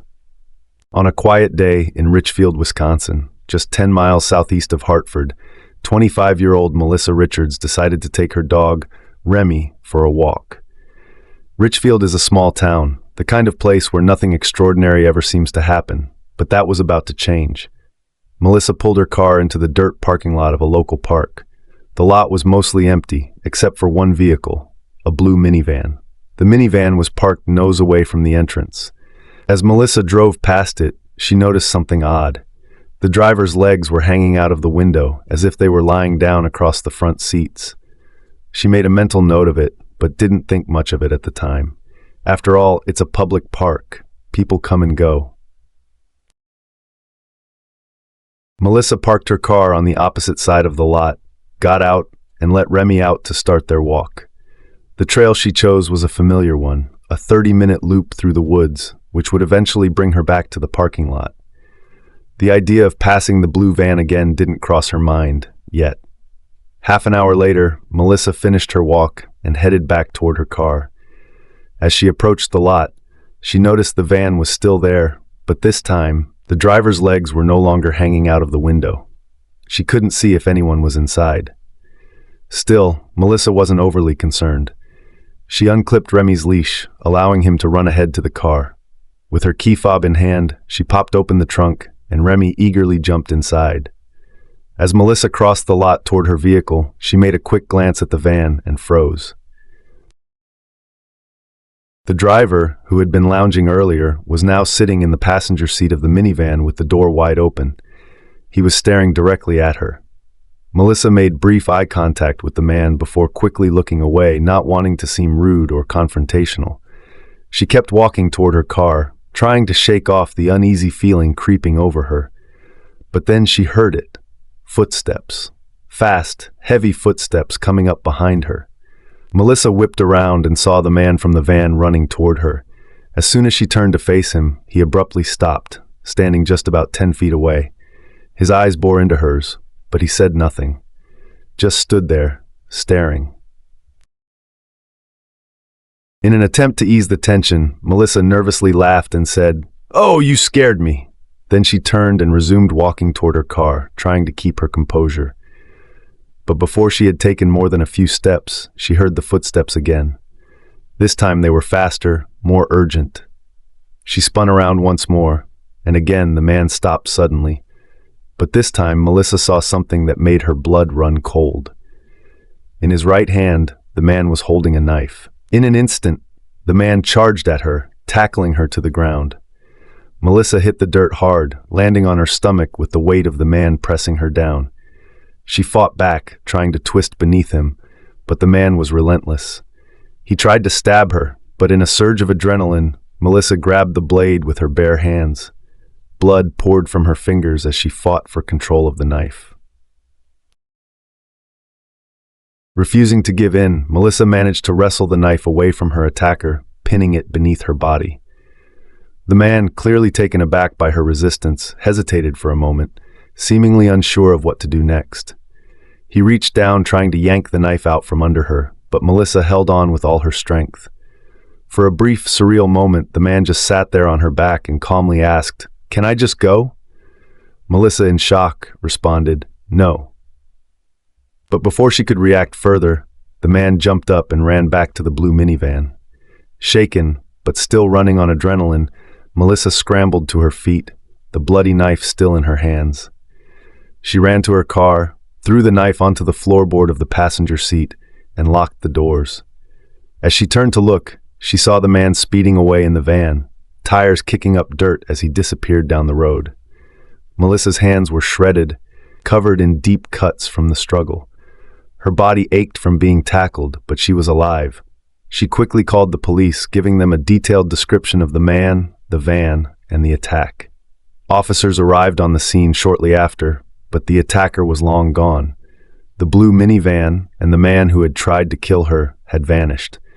This horrifying event left Melissa shaken but alive, a near victim of what could have been a senseless, brutal murder. After her terrifying ordeal, Melissa Richards found herself alone but determined. Shaken, bleeding from deep gashes in her hands, she drove herself to the hospital. There she received 15 stitches to close the wounds caused by her attacker's knife. In her recovery room, she was visited by Detective Joel Klang of the Washington County Sheriff's Department. Despite the shock of the attack, Melissa had an extraordinary recall of the event.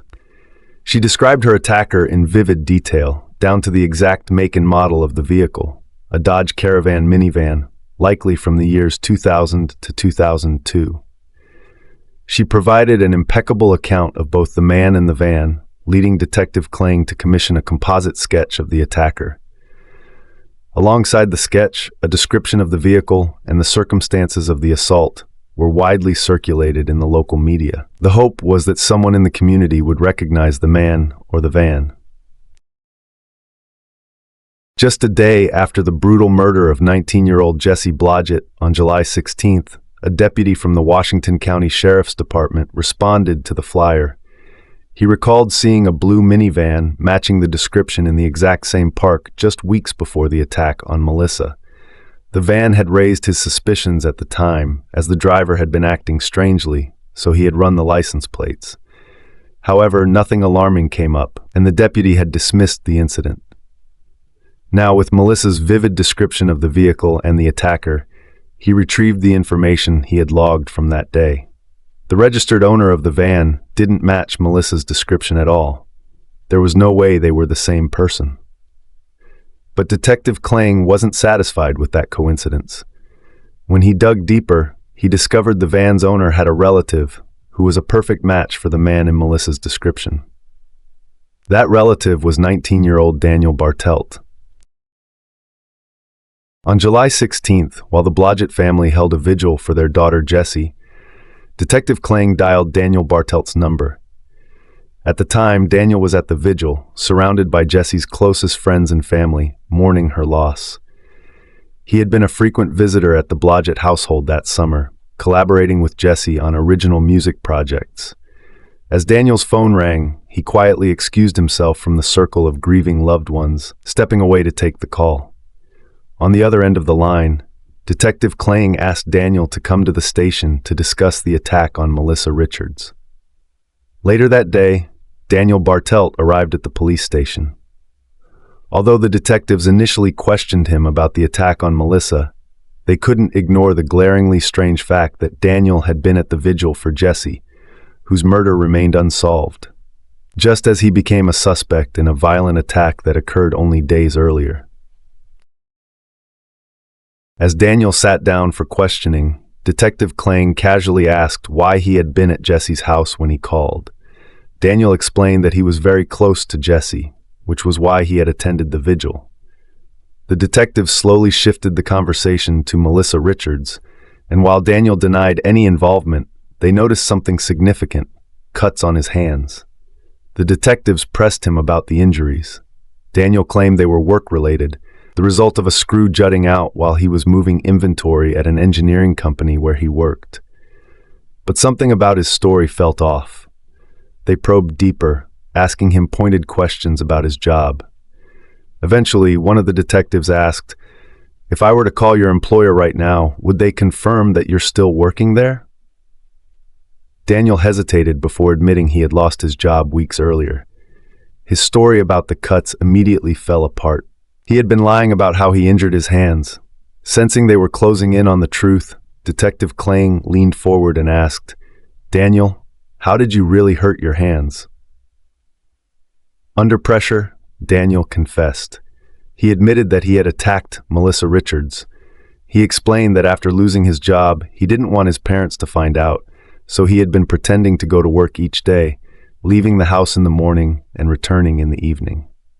But instead of working, Daniel spent his days driving aimlessly around town, often parking in secluded spots like the one in Richfield, where he would sit in his van, idle and lost. On July 12th, the day he attacked Melissa, Daniel was once again pretending to be at work, sitting in the dirt parking lot where Melissa had parked. When he saw her, something inside him snapped. He said he had been feeling overwhelmed, scared of life, and simply wanted someone else to feel that fear too. So he decided to attack her. Despite this confession, when the detectives asked Daniel about Jesse Blodgett's murder, he firmly denied any involvement. He claimed he loved Jesse and would never hurt her, but Detective Klang wasn't convinced.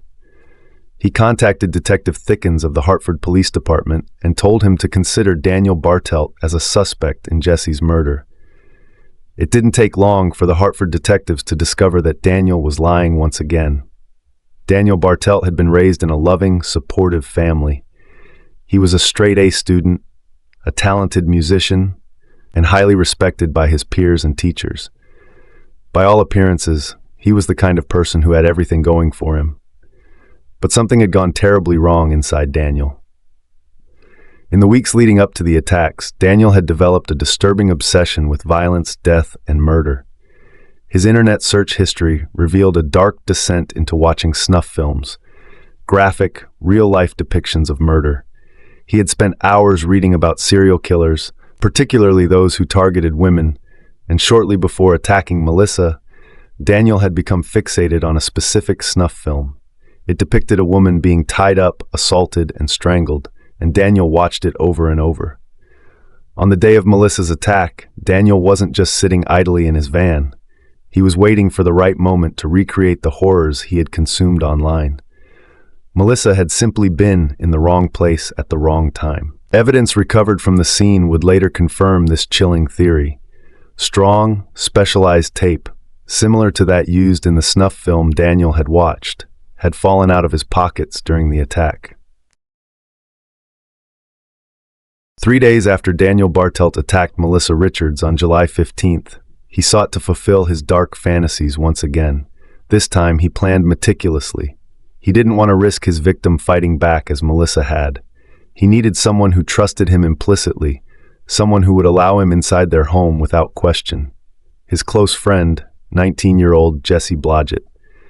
On the morning of July 15th, Jessie was home alone. Her parents, Buck and Joy, had left for work, and within minutes of their departure, Daniel pulled into the Blodgett family driveway. Witnesses later reported seeing his car in the area, but the exact sequence of events inside the house is still unknown.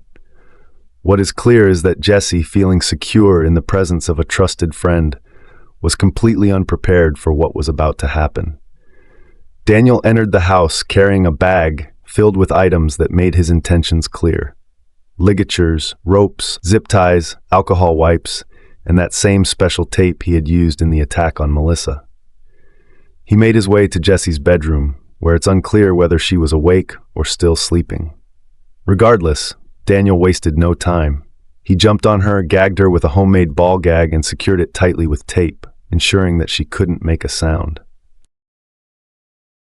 He then bound her wrists and ankles, hog-tying her, rendering her utterly helpless. What followed was a vicious sexual assault. When he was done, Daniel wrapped a cord around Jesse's neck and strangled her to death. The horror of the act was compounded by its cold precision. After killing her, Daniel attempted to clean her body using alcohol wipes and then carefully repositioned her under the bed covers to give the appearance that she was merely sleeping. Daniel meticulously gathered most of his supplies before leaving the house, but in his haste, he accidentally left behind one crucial piece of evidence, a roll of the special tape he had used to subdue both Jesse and Melissa. After leaving the scene of the murder, Daniel drove to Woodlawn Park, where he disposed of the remaining evidence in a trash can. The next day, Daniel attended Jesse's vigil, held by her grieving family and friends. By all accounts, he was the most talkative person there, interacting freely with others as they shared memories of Jesse. His outward behavior showed no signs of the monstrosity he had committed just a day before. In the weeks that followed, detectives built their case against Daniel Bartelt. The evidence was overwhelming, from the internet search history revealing his obsession with violence and snuff films to the tape left behind at Jesse's home. Eventually, Daniel was arrested and charged with Jesse's murder. Although he confessed to attacking Melissa Richards, he steadfastly denied any involvement in Jesse's death. During the trial, Daniel was found guilty of Jesse Blodgett's murder. Despite the mountain of evidence against him, he maintained his innocence. During the sentencing phase, Buck Blodgett, Jesse's father, gave a heart-wrenching speech about losing his only child. At the end of the speech, Buck turned to Daniel, who was sitting in the courtroom, and did something extraordinary. With tears in his eyes, Buck said, "Dan, I forgive you, as I have every day since I found out it was you." A moment later, he added, "Not only do I forgive you, but I love you." Daniel, when given the chance to speak, looked directly at Buck and Joy Blodgett. He denied any involvement in Jesse's murder, stating that he was innocent and had no answers for them. "My conscience is clear," he said. His words fell hollow in the face of the undeniable evidence. In the weeks that followed, detectives built their case against Daniel Bartelt. The evidence was overwhelming, from the internet search history revealing his obsession with violence and snuff films to the tape left behind at Jesse's home. Eventually, Daniel was arrested and charged with Jesse's murder. Although he confessed to attacking Melissa Richards, he steadfastly denied any involvement in Jesse's death. During the trial, Daniel was found guilty of Jesse Blodgett's murder. Despite the mountain of evidence against him, he maintained his innocence. During the sentencing phase, Buck Blodgett, Jesse's father, gave a heart-wrenching speech about losing his only child. At the end of the speech, Buck turned to Daniel, who was sitting in the courtroom, and did something extraordinary. With tears in his eyes, Buck said, "Dan, I forgive you, as I have every day since I found out it was you." A moment later, he added, "Not only do I forgive you, but I love you." Daniel, when given the chance to speak, looked directly at Buck and Joy Blodgett. He denied any involvement in Jesse's murder, stating that he was innocent and had no answers for them. "My conscience is clear," he said. His words fell hollow in the face of the undeniable evidence. Daniel Bartelt was sentenced to life in prison without the possibility of parole. To this day, he continues to deny his role in Jesse's death. In the wake of this unimaginable tragedy, Buck Blodgett was left with an unbearable burden. In the days following Jesse's death, he entered her bedroom and lay down on her bed. As he stared up at the ceiling, he tried to hold his breath, imagining what it must have been like for his daughter in her final moments, bound, gagged, and struggling for air. The thought crushed him. He felt the deep anguish of not being there when Jesse needed him most. But rather than letting that pain consume him, Buck and his family channeled their grief into something positive. They created the Love Before Hate Project, a charity aimed at ending male-on-female violence and carrying forward Jesse's vision of making the world a better place. Jessie had always wanted to change the world, and through this project, her legacy lives on. To learn more about Jessie Blodgett's story and to support the cause, you can visit the Love Before Hate Project on Instagram or Facebook. With Daniel Bartelt behind bars, the Blodgett family's home in Hartford holds more than just memories. It bears witness to a devastating loss. Yet through their grief, the Blodgetts have found a way to transform tragedy into a movement for change, ensuring that Jessie's light continues to shine despite the darkness that took her life.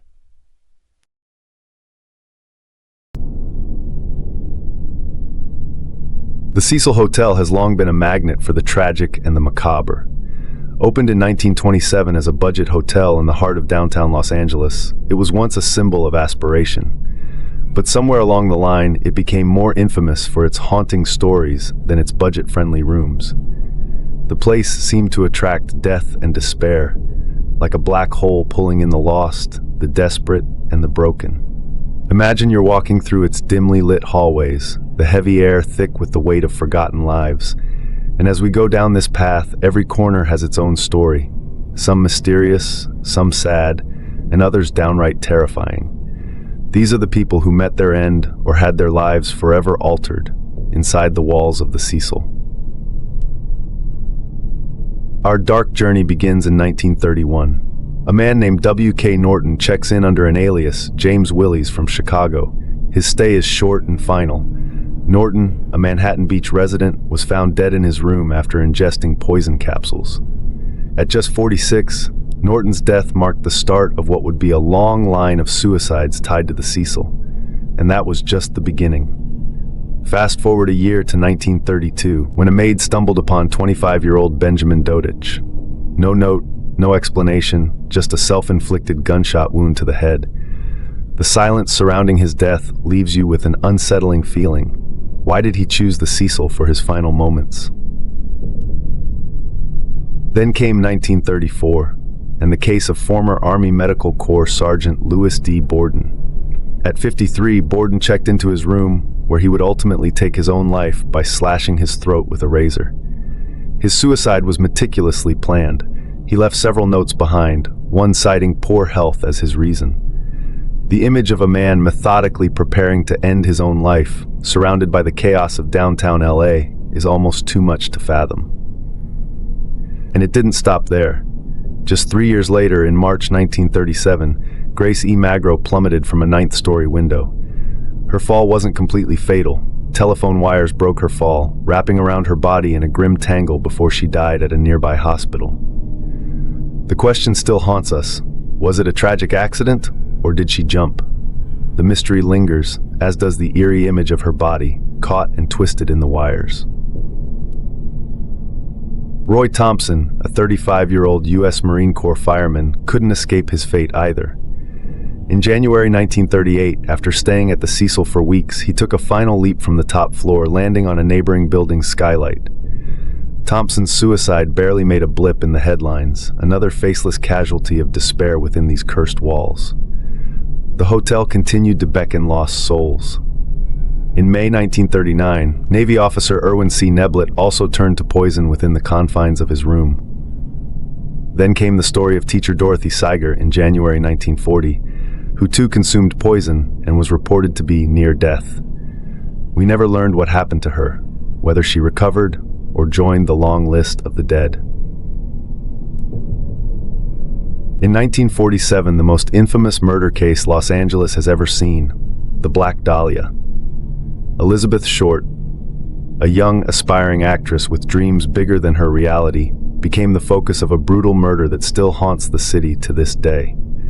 She was found in an empty street, her body cut in half at the waist, her face mutilated with grotesque slashes extending from the corners of her mouth to her ears. It was a sight straight out of a horror film, but all too real. While no one can definitively place Elizabeth at the Cecil, rumors persist that she was spotted drinking at the hotel's bar just days before her gruesome death. Was the Cecil Hotel her final stop before meeting her killer? We may never know, but the connection lingers like a ghost that refuses to fade. Now let's talk about the tragedy of Dorothy Jean Purcell. In 1944, this 19-year-old girl found herself at the Cecil with her boyfriend, shoe salesman Ben Levine. What happened next is the stuff of nightmares. Dorothy, unaware she was pregnant, went into labor. Not wanting to wake Levine, she went into the bathroom, gave birth to a baby boy, and believing the baby to be dead, she threw him out the window. His tiny body landed on the roof of the adjacent building. Charged with murder, Dorothy was later found not guilty by reason of insanity, but the image of that tiny form in the dark alley beneath the hotel still sends shivers down the spine. In the 1950s and 60s, the darkness continued to spread. Robert Smith, Helen Gurney, Julia Francis Moore, all took their lives by jumping from the upper floors of the hotel. Each one, like those before them, found something in the Cecil that drew them toward their end. Perhaps it was the anonymity of the place, the sense that the world had forgotten them as they stood on the brink. Then there's the shocking double death in 1962. Pauline Otten, just 27, had argued with her estranged husband before leaping from her 9th floor window, but she wasn't the only one to die that day. She landed on George Giannini, a 65-year-old pedestrian, killing them both instantly. At first, police thought it was a tragic suicide pact, but quickly realized Giannini had simply been in the wrong place at the worst possible time, his hands still in his pockets, his shoes still on his feet. Then we have Pigeon Goldie Osgood, one of the hotel's few regulars. In June 1964, she was found murdered in her room, beaten, stabbed, raped, with her room ransacked. Goldie had become a familiar figure around Pershing Square, where she fed the pigeons daily. Her murder, like many associated with the Cecil, remains unsolved. Despite her blood-stained killer being arrested shortly after, they had to let him go, another mystery lost to the ether. Fast forward to 1985, and we find one of the most feared serial killers of all time, Richard Ramirez, aka the Night Stalker, calling the Cecil Hotel home. Ramirez terrorized Los Angeles with a series of heinous murders, assaults, and satanic rituals. He was a predator, lurking in the shadows, targeting women and men in their homes at night. And where did Ramirez return after committing these horrific crimes? The Cecil Hotel, of course. He would slink back into the building covered in blood, unnoticed, as if the dark energy of the place cloaked him. Living in a $14 a night room on the 14th floor, Ramirez blended right into the hotel's backdrop of drifters and lost souls. The hotel was his lair, and no one thought twice about the strange man in dirty clothes making his way to his room after a night of killing. Ramirez wasn't the only serial killer to feel at home at the Cecil. In 1991, Austrian journalist turned serial killer Jack Unterweger followed in the Night Stalker's footsteps. Sent to the United States to write about crime in LA, Unterweger took up residence at the Cecil, perhaps because it seemed to call out to him. Like Ramirez, Unterweger preyed on women, specifically targeting sex workers whom he would strangle with their own bras. It's as if the hotel itself attracted those with darkness in their hearts, providing them shelter as they carried out their unspeakable deeds. From the 1970s to the early 90s, the deaths continued, some more mysterious than others. In 1975, an unidentified woman, only known by her alias, Allison Lowell, jumped from her 12th floor room. In 1992, an unidentified man was found dead in the alley behind the Cecil. No name, no story, just another body adding to the hotel's grim tally. And then came the most recent and perhaps most infamous case, the death of Elisa Lam in 2013. Elisa was a 21-year-old Canadian student whose body was discovered in a water tank on the hotel roof. The video footage of her final moments inside an elevator went viral. Her bizarre behavior, pressing all the buttons, hiding in the corner, gesturing wildly. Her death was ruled accidental, but theories abound, from paranormal games gone wrong to psychological breaks. The fact that guests were drinking and showering with water from the tank where her body decomposed for weeks only deepens the horror. The story doesn't stop there. In 2015, a 28-year-old man was found dead outside the hotel. The cause unclear, though many suspect another jump, another tragic leap into the Cecil's dark history. The Cecil Hotel has earned every bit of its dark reputation. The lives lost there are not just names on a list. They are stories, brief flickers of hope, despair, and mystery. Every soul that checked into that hotel never to check out adds another layer to the enigma of this place, a building that seems to swallow life itself. The question remains, what is it about the Cecil that draws death to so many?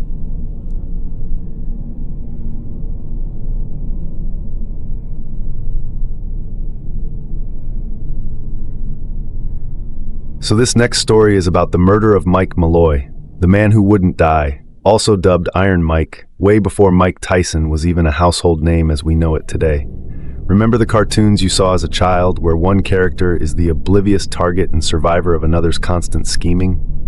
Well, picture this. Mike Malloy, born in 1872, was once a proud New York City firefighter. But by 1933, life had taken a cruel turn. He was now a homeless alcoholic, wandering the Bronx streets with little to his name but the clothes on his back and a seemingly unquenchable thirst for booze. Unbeknownst to him, he would soon become the target of one of the most bizarre and ultimately futile murder plots ever hatched. Our tale starts with Tony Marino, the owner of a Skid Row speakeasy, which was an illegal bar tavern that was around during the Prohibition era. Tony Marino was the ringleader of a ragtag group of misfits, including his bartender Joe Murphy and two other accomplices, Dan Kreisberg and Frank Pasqua. These guys weren't exactly criminal masterminds, but they had a deadly scheme in mind. Take out insurance policies on down-and-out folks like Mike, then help them shuffle off this mortal coil for a quick payout. Marino had already gotten his hands dirty with this scheme before. Their first victim? A poor homeless woman named Betty Carlson. She thought Marino was her knight in shining armor when he invited her into his bar, fed her, and even paid for her lodging. Little did she know, Marino had tricked her into signing her own death warrant. One night, what she thought she was signing was a simple petition to support Marino's run for public office. What she actually signed was her own life insurance policy. After plying her with free drinks, the gang took her back to her room, poured ice-cold water over her, and left the window open on one of the coldest nights of the year. Betty froze to death, and Marino cashed in a cool $800. Not bad for 1931. After a few months, the group did the same thing to another unfortunate soul, Maybelle Carlson. But their biggest challenge came in the form of Mike Malloy, the man with 9 lives. They thought Mike would be an easy mark, just like the others. How wrong they were. In late 1932, the gang took out a $3,500 double indemnity insurance policy on Mike, hoping they could make a quick killing, literally. They started by giving him all the free booze he could handle, hoping the sheer volume would do him in. But instead of keeling over, Malloy just got cheerier. He drank them under the table, night after night, always asking for more. It was as if he had been training for this moment his whole life. The gang, flabbergasted by his superhuman tolerance for alcohol, decided to up their game. One night, they laced his drinks with antifreeze.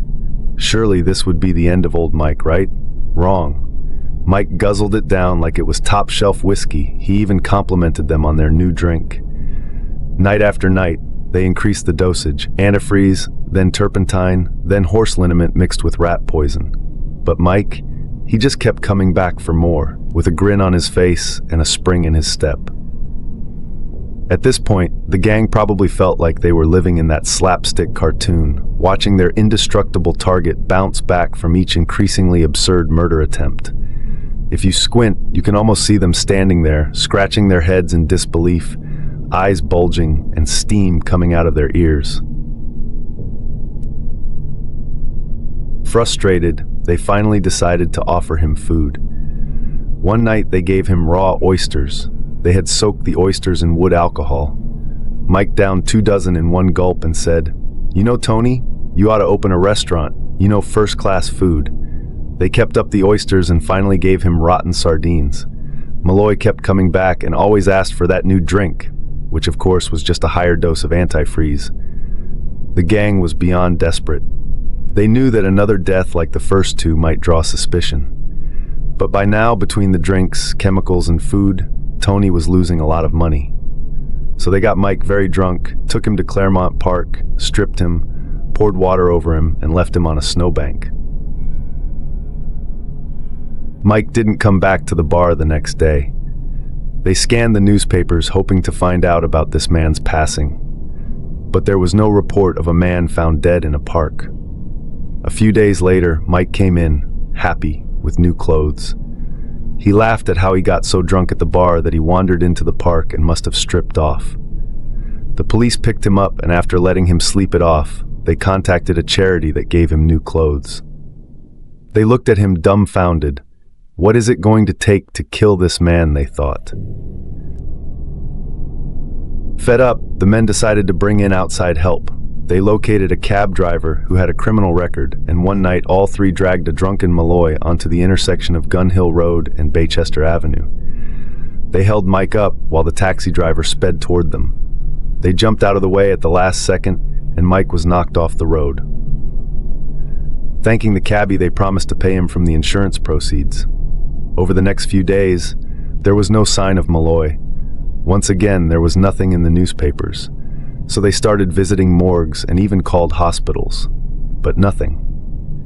3 weeks later, Malloy walked into the bar, laughing as he explained how he got so drunk that he walked into traffic. He was dazed and didn't correct the hospital when they admitted him under the wrong name. Seeing how dejected his friends were, he assured them that he was fine and how he sure could use a drink. Marino then used his underworld contacts again, and the crew met with a professional hitman. The hitman's price was $500, so Marino turned him down. Honestly, by now they had spent so much that the insurance would soon not be enough to cover their expenses. So they took matters into their own hands. On 22nd of February, a Wednesday, Murphy and Kreisberg booked a room at 1210 Fulton Ave, half a mile down the road from the bar. Malloy was, once again, treated as a royal guest at Tony's place and drank himself into a stupor.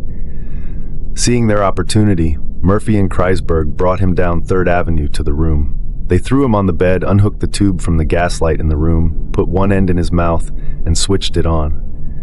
In all, they had tried 9 times to kill Mike Malloy. There was a botched machine gun attack that he escaped, and, perhaps forgetting the imperative of an accidental death, on another occasion they simply tried beating him on the head.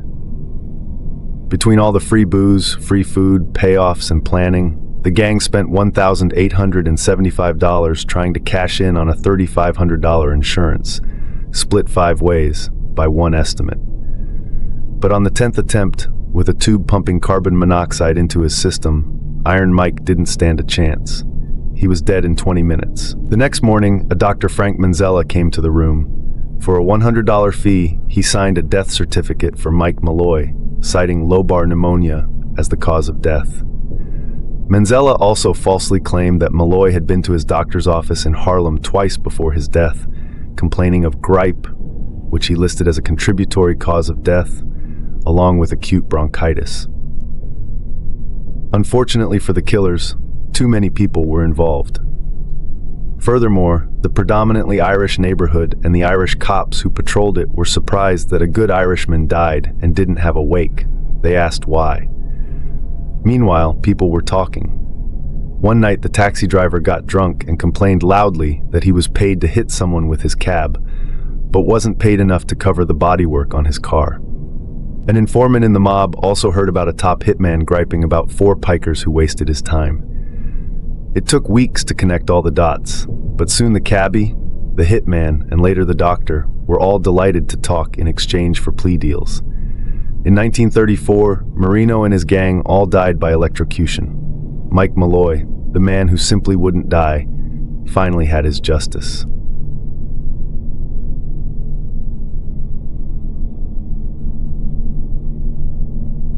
Born Arizona, Donnie Clark on October 8, 1873, to John and Emmeline Clark in Missouri, Mar Barker started life in the rural American Midwest, a far cry from the notorious reputation she would eventually earn. She married George Barker, a man who worked a series of low-paying jobs as a farmer, clerk, and watchman. Together they had 4 sons, Herman, Lloyd, Arthur, and Fred, all of whom would go on to follow a dangerous path of crime. From a young age, Mar's sons showed a tendency toward lawlessness. The Barker family paid little attention to their education, and the boys grew up illiterate. They quickly fell into a life of crime, beginning with Herman, who was involved in highway robbery in the 1910s, accidentally running over a child in a getaway car. Herman's death came in 1927 when cornered by police after a robbery.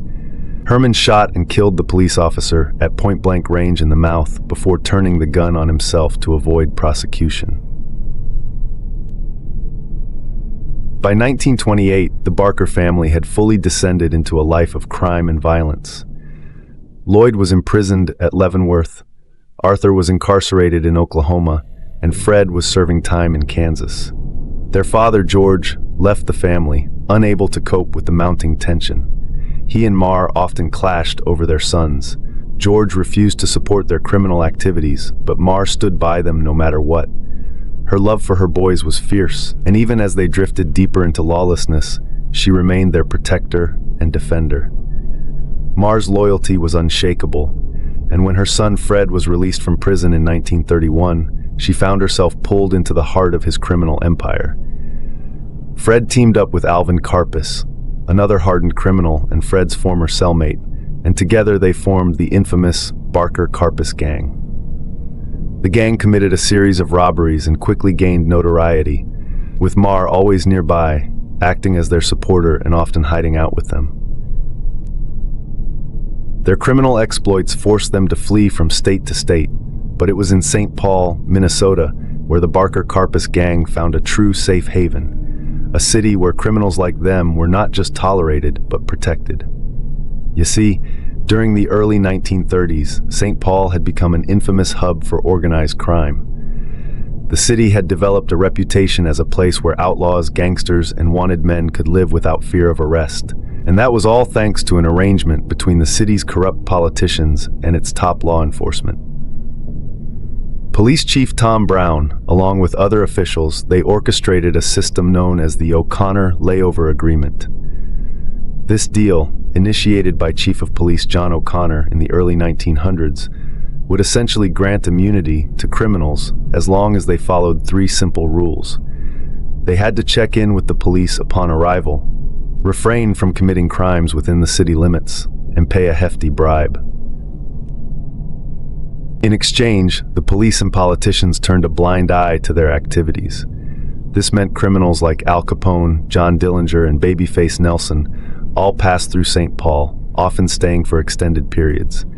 As long as they kept their operations outside of the city, they were untouchable. Under this protection, the Barker-Karpis gang thrived. Ma Barker and her boys settled in St. Paul, using it as their base of operations. With Chief Brown and others ensuring their safety, the gang evolved from simple robbers to kidnappers, committing some of the most high-profile abductions of the era.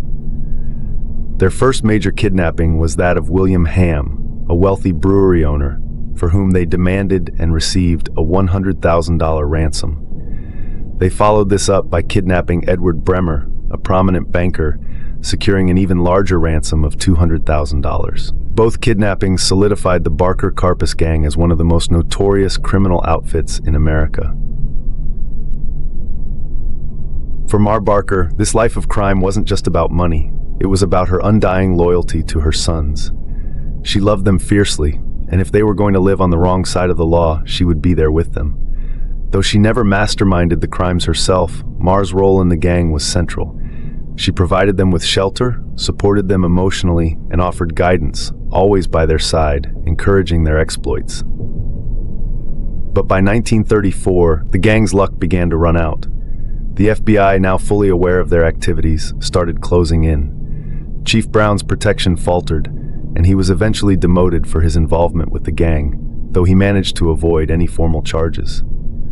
The FBI connected the gang to the Ham kidnapping using a revolutionary new fingerprint identification method, and soon after, St. Paul was no longer a safe haven.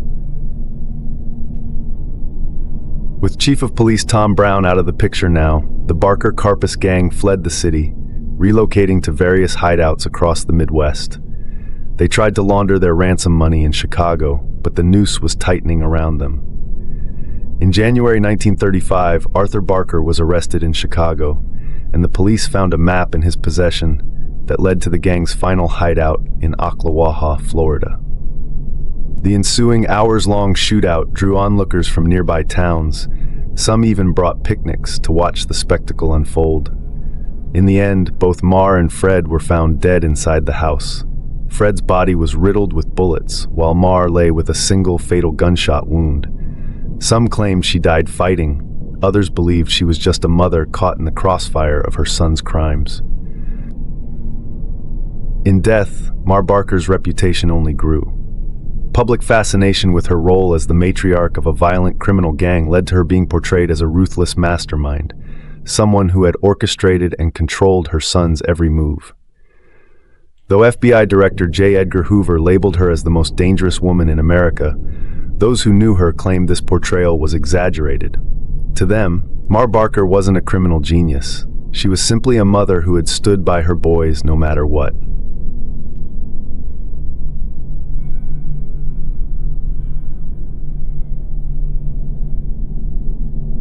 Joseph Douglas Ball was born on January 7, 1896, in San Antonio, Texas, to Elizabeth Hart and Frank Xavier Ball, and grew up in a wealthy family. His parents owned a large cattle farm and later ran a successful general store. His brother, Raymond Ball, went on to become the first mayor of Elmendorf, Texas. Despite Joe's privileged upbringing, he just wasn't interested in what his parents had to offer.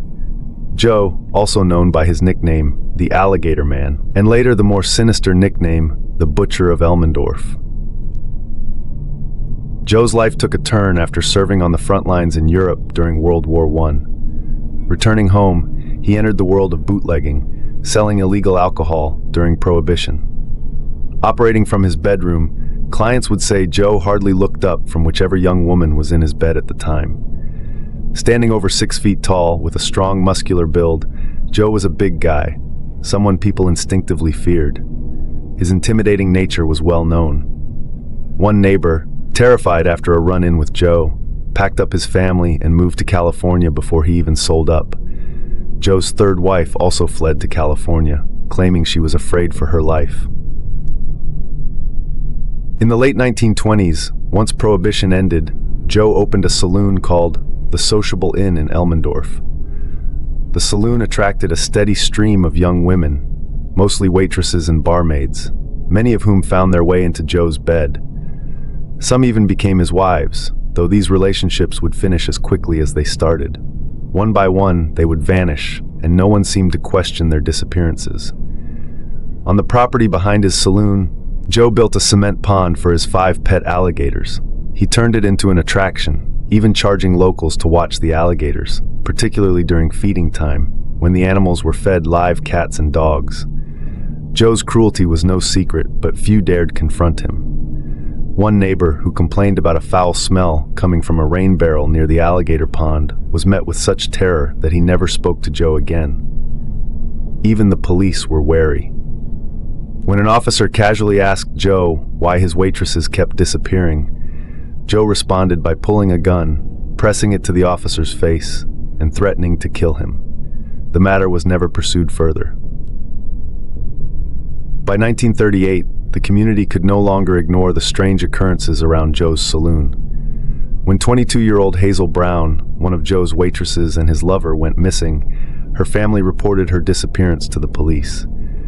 Hazel had last been seen with Joe, and no money had been withdrawn from her bank account. On September 24th, a Texas Ranger, accompanied by backup, paid Joe a visit at his saloon. Joe, as always, appeared unbothered by the police's presence and their questions. But as the conversation continued, he calmly walked behind the counter, pulled a revolver from the cash register, and without a word, shot himself in front of the officers. Some reports claim he shot himself in the heart, others say it was the head. Either way, Joe Ball was dead. With Joe gone, The investigation turned to his handyman, Clifford Wheeler. After hours of questioning, Wheeler finally broke down and led police to a gruesome discovery. Hazel Brown's remains were found in the rain barrel near the alligator pond. Traces of her blood were still in the water. Wheeler admitted that Joe had killed multiple women, including 2 of his wives. He even witnessed Joe chop up one of the victims and fed her remains to the alligators. Wheeler claimed he was too terrified of Joe to go to the police, but was later sentenced to 4 years in prison for being an accessory to murder. More witnesses came forward, including Joe's 3rd wife, who confirmed she had seen Joe murder one of his victims, which is why she had fled. The neighbor, who had moved his family away, also confessed that he had witnessed Joe chopping up another body to feed to the alligators. It is believed that Joe Ball killed as many as 20 women. Many of them women he had impregnated and later murdered because they became an inconvenience to him. He would kill them when their demands for marriage or attention became too much for him to bear. After Joe's death, his alligators were removed from the property and sent to a zoo in San Antonio, where they continued to draw crowds, a grim reminder of their former owner's dark legacy as the Butcher of Elmendorf.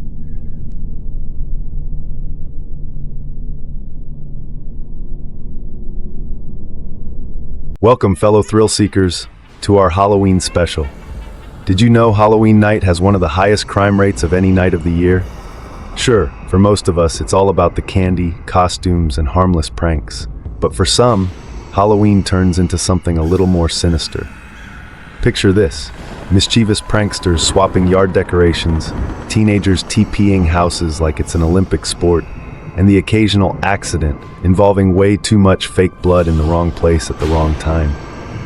Maybe even a story or 2 of costumes gone wrong or candy scavenger hunts that turn into hilarious, unexpected chaos. But as Halloween night settles in, that veil between innocent fun and genuine terror grows thinner. People take things too far, pranks escalate, and what starts as a thrill in the night can turn dark fast. So stay tuned to hear the true terrifying crimes that have happened on All Hallows Eve. Now let me take you back to Halloween in 1974. The kids had picked out their costumes, the neighborhood was decked out in spooky decorations, and excitement was in the air. But for one family, this night would become a nightmare beyond anything found in a haunted house. This is the true story of Ronald O'Brien, the man who would come to be known as the man who killed Halloween. It was a rainy Halloween night in Pasadena, Texas, in 1974. Ronald Clark O'Brien, a father of 2, took his children, 8-year-old Timothy and 5-year-old Elizabeth, out for a night of trick-or-treating. The excitement was palpable as Timothy and Elizabeth set out in their costumes, their hands already reaching for the candy bags. Joining them was the Bates family, their close friends and neighbors, who had a young son eager to join the Halloween fun. With 2 fathers and 3 children, the group navigated the slick sidewalks, determined to make the most of the night despite the heavy rain. The excitement of Halloween kept the children's spirits high as they ran from house to house, eager for treats. But after covering just 2 blocks, the group was ready to call it a night. The downpour wasn't letting up, and it was making the adventure more of a damp slog. One of the houses they approached was dark, with all the lights turned off. It was one of those houses that clearly signaled, "We're not participating," so the group quickly moved on. But Ronald hung back, glancing at the darkened house as if hopeful someone inside might change their mind. He lingered for a moment, alone at the doorstep, until he suddenly caught up with the group, waving something in his hand. In his grasp were 5 oversized pixie sticks, the kind of candy that wasn't just rare but considered a score in any kid's trick-or-treat bag. The children squealed with excitement at the unexpected surprise. When they returned home, Ronald handed out the prized pixie sticks, 1 for Timothy, 1 for Elizabeth, and 2 for the Bates children. There was still 1 pixie sticks left over. Just then, a young trick-or-treater knocked at the door. Ronald recognized him as Whitney Parker, a 10-year-old boy from their church. Without hesitation, he handed Whitney the last pixie sticks, giving the boy what he likely thought would be the highlight of his Halloween haul. The night was winding down, and as every parent knows, it was time for the kids to choose one piece of candy before bed. Timothy, excited by his new prize, eagerly reached for the pixie sticks. He struggled to open it. Ronald had to step in, helping his son tear open the top. As Timothy tipped the giant straw of candy to his lips, he tasted something bitter. He frowned and told his dad it tasted wrong. Ronald handed him a drink, urging him to wash it down. But in moments, Timothy doubled over, clutching his stomach, his face contorting in pain. Panic set in as Timothy's symptoms worsened. He began to vomit uncontrollably, his body racked with spasms. He went limp in his father's arms, his breaths growing shallow. In a desperate rush, Ronald called for an ambulance, but tragically, Timothy didn't make it. He died en route to the hospital, leaving his family and everyone who knew him in shock. The sudden, tragic loss of a young boy who had been joyfully celebrating Halloween just hours before sent ripples of horror through the community. But as police began to investigate, the story only grew darker. In the hours after Timothy's death, police were desperate to understand what had happened. Ronald recounted every detail he could remember, telling investigators that the last thing Timothy ate was the pixie sticks. The police acted quickly, knowing they needed to recover the remaining candy before any other children could be harmed. Ronald confirmed that he had given out 5 pixie sticks that night. 3 were quickly accounted for, 1 with Elizabeth and 2 with the Bates children. But 1 remained unaccounted for, the one given to young Whitney Parker. The police needed to find Whitney fast, but there was a complication. Ronald didn't know the boy's last name. He only knew he was from their church. Despite this, the police were able to track down Whitney and his family. In a scene of frantic desperation, Whitney's parents searched the house, tearing through bags of Halloween candy but finding nothing. With a heart-sinking dread, they rushed upstairs, terrified of what they might find. There, in his bed, they found Whitney, asleep, with the pixie sticks clutched in his hand. In what felt like a miracle, Whitney had not eaten the candy. Just like Timothy, he had struggled to open it. The top had been stapled shut. For Whitney, the staple had become a barrier that saved his life. The relief was immense, but the horror of what they had narrowly escaped was undeniable. The pixie sticks were immediately taken for testing, and what they revealed was unthinkable. Each tube was laced with cyanide, enough in each one to kill 2 fully grown adults. In Timothy's autopsy, the results were grim. The boy had ingested enough poison to kill several adults, and his death had been excruciating. The poisoned candy sparked fear and panic across the community. The police, fearing that other families might have been given similar tainted treats, urged parents to turn in their children's Halloween candy. The townspeople complied, terrified that a neighborhood psychopath was out there handing out lethal sweets. But as bags of candy were turned over, there were no other pixie sticks to be found, and no other poisoned candy was detected. The police began to suspect this was no random attack. Their investigation began to focus back on one individual, Ronald O'Brien himself. When they asked Ronald to take them back to the house that had supposedly given him the pixie sticks, Ronald was vague. He claimed he didn't remember exactly where it was, only that he'd seen an arm, a hairy arm, he added, extend from the door to hand him the candy. Despite repeated attempts, Ronald couldn't point out the exact house, and his story began to unravel. Finally, after hours of questioning, Ronald identified a house as the one that had given him the pixie sticks. But when police questioned the homeowner, a man named Courtney Melvin, they learned he hadn't been home that night. In fact, he was at work with an ironclad alibi, confirmed by over 200 witnesses. With this lead debunked, the police began scrutinizing Ronald himself. They learned that behind the facade of a doting father, Ronald's life was crumbling under the weight of financial debt, a staggering $100,000, an amount that could cripple a man financially for life.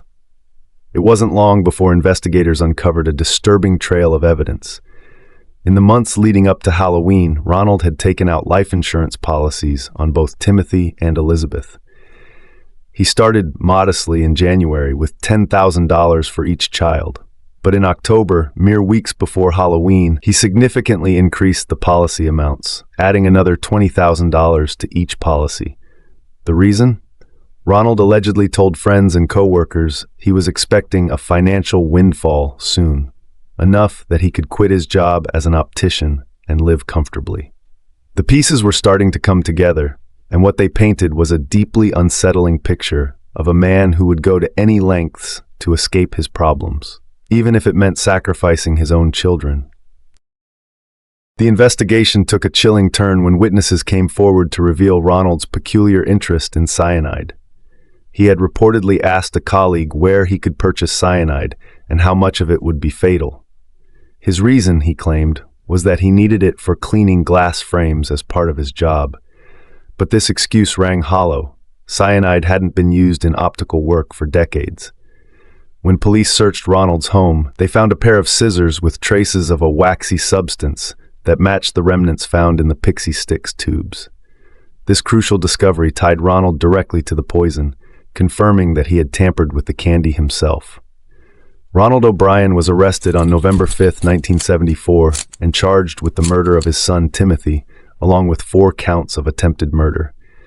On June 3, 1975, he was convicted on all charges and sentenced to death.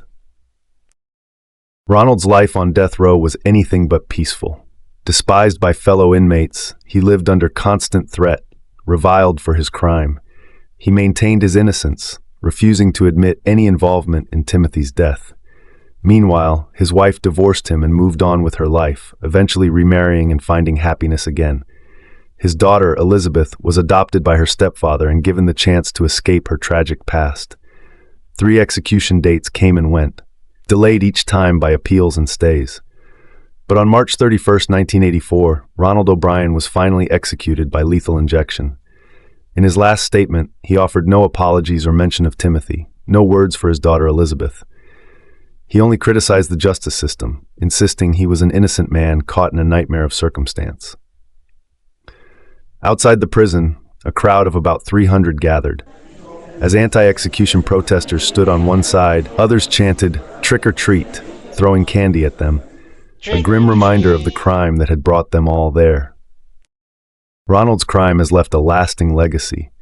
His actions amplified an urban legend about strangers giving out poisoned Halloween candy. Though there has never been another case like his, the fear he sparked remains. Every Halloween, parents inspect their children's candy, a ritual born from Ronald O'Brien's horrifying crime. Ronald O'Brien became a figure of Halloween horror, known forever as the man who killed Halloween. A man whose desperation led to an unforgivable betrayal, changing Halloween for generations to come. Ronald O'Brien's case is widely believed to have been a significant influence on the urban legend that inspired Candyman. His story fed into the enduring fear of poisoned Halloween candy from strangers, which is a central theme in the Candyman mythos. In the Candyman storyline, the legend is that saying Candyman 5 times in a mirror summons a supernatural killer who appears with a hook hand to wreak havoc. The fictional Candyman character isn't directly modeled on Ronald O'Brien, but the fear he instilled in parents and communities of Halloween treats being laced with poison or tampered with was a key factor that solidified urban myths about dangerous strangers and deadly Halloween candy. O'Brien's case remains one of the few documented examples of Halloween candy poisoning, and it amplified public paranoia around Halloween treats, making it a potent source of inspiration for horror media that explores trust, betrayal, and fear within the community. On October 30, 2011, Manteca, California was rocked by a tragic family murder, one that would haunt the community and highlight the complexities of mental health, familial bonds, and the struggles of a family on the brink. Dawson McGehee, 26 years old at the time, fatally stabbed his mother, Kathleen McGehee, in their family home. Dawson's crime wasn't simply an act of sudden violence. It was the culmination of years of mental health struggles, tension, and complicated family dynamics that Kathleen had been attempting to navigate, balancing her desire to help her son with her own need for stability and independence. Kathleen was 55 years old when her life ended so tragically. Those who knew her describe her as a compassionate, resilient woman, the type who did everything she could to support her family through both emotional and financial challenges. Friends and neighbors remembered her as a kind presence in the community, a woman who would offer to help those in need, even when she herself was facing difficulties. Despite the hardships, Kathleen remained committed to supporting her family, particularly Dawson, whose life had been marked by struggles that went beyond the ordinary. In the years leading up to her death, Kathleen's life became defined by her son's mental health challenges. Dawson had struggled for years with symptoms that were difficult to diagnose, often oscillating between periods of normalcy and episodes of intense agitation, which sometimes manifested in physical tics or unusual movements. Friends and family recalled instances where Kathleen had taken Dawson to numerous doctors and mental health professionals, hoping to find an answer to his suffering. One of the diagnoses he received was conversion disorder, a rare condition where psychological stress manifests in physical symptoms. Another doctor suggested Dawson suffered from PTSD, perhaps stemming from early trauma or underlying psychological issues. Dawson's diagnosis was complex, and his mental state was always in flux. He didn't exhibit the typical signs of a psychotic disorder, such as hallucinations or delusions, which complicated his treatment. This absence of overt psychosis led some doctors to believe his awareness of reality remained largely intact, but his symptoms still impacted his daily life and strained the family's relationship. Friends of the family observed that Kathleen bore the weight of her son's struggles almost alone, constantly balancing the roles of caregiver and protector, even as Dawson grew increasingly dependent on her. As Dawson grew older, his dependence on Kathleen deepened, leading to tension and strain within the family. His episodes of erratic behavior were becoming more frequent, and Kathleen, despite her best efforts, began to feel the toll of the situation. Financially, the family was struggling, with Kathleen juggling multiple jobs to keep their household afloat. She was emotionally exhausted, often caught between wanting to help Dawson and realizing that he needed to develop some independence. In the weeks leading up to her death, Kathleen had gently encouraged Dawson to find ways to be more self-sufficient. Friends mentioned that she often spoke about wanting her son to be able to support himself, knowing it would benefit both of them in the long run. But these conversations weren't easy. For Dawson, even the idea of separating from his mother seemed impossible, and any push toward independence left him feeling isolated and rejected. His agitation grew more pronounced, with outbursts that worried Kathleen, though she tried to dismiss them as symptoms of his condition. Their family dynamic was complex. Dawson was not only dependent on Kathleen emotionally and financially, but he also saw her as his primary connection to the world. Psychologists often point out that in cases where a person becomes overly reliant on a single family member for support, separation can feel not just uncomfortable but unbearable, leading to intense emotional responses. Kathleen, well aware of this, tried to approach the topic with sensitivity, but the strain of the situation was wearing on her. On the night of October 30th, 2011, Mischief Night, a time when the neighborhood was alive with Halloween anticipation, the McAhee household was anything but joyful. In the early hours of that night, Dawson's emotions reached a breaking point. Details of what exactly led to the tragic act remain unclear, but prosecutors later alleged that Dawson and Kathleen argued, with Dawson becoming increasingly agitated and aggressive. In the heat of the moment, he attacked his mother, fatally stabbing her. Forensic reports later described the brutal nature of the attack, indicating a level of violence that shocked even seasoned investigators. The community was horrified by the news, and friends of the family were left in disbelief. Those close to Kathleen struggled to reconcile the gentle, caring mother they knew with the tragedy that had unfolded in her home. Her friends would later remember Kathleen as someone who gave everything she had to her family, and they could only imagine the devastation she must have felt in her final moments, facing violence from the son she had spent her life trying to help. Dawson's trial would become a study in the complexity of mental illness, with his defense and the prosecution offering two very different interpretations of his actions. His defense argued that Dawson's behavior was a direct result of his mental health struggles, and claimed he had been experiencing symptoms consistent with schizophrenia, which may have included auditory hallucinations that influenced his actions. They argued that, as a result, Dawson's sense of reality was impaired, and he was unable to control his actions that night. However, the prosecution saw the case differently. They argued that while Dawson did have mental health challenges, there was no conclusive evidence that he had been experiencing hallucinations or delusions at the time of the murder. Instead, they painted a picture of a young man who had relied on his mother for everything and was furious at her encouragement to become more independent. According to the prosecution, Dawson's behavior that night was intentional, the tragic culmination of a years-long struggle for control within the family. Friends and family members took the stand, painting a picture of Dawson as manipulative and at times hostile toward his mother. They spoke of Kathleen's attempts to help her son and her quiet frustrations, moments when she confided in close friends that she was growing increasingly fearful of Dawson's erratic behavior.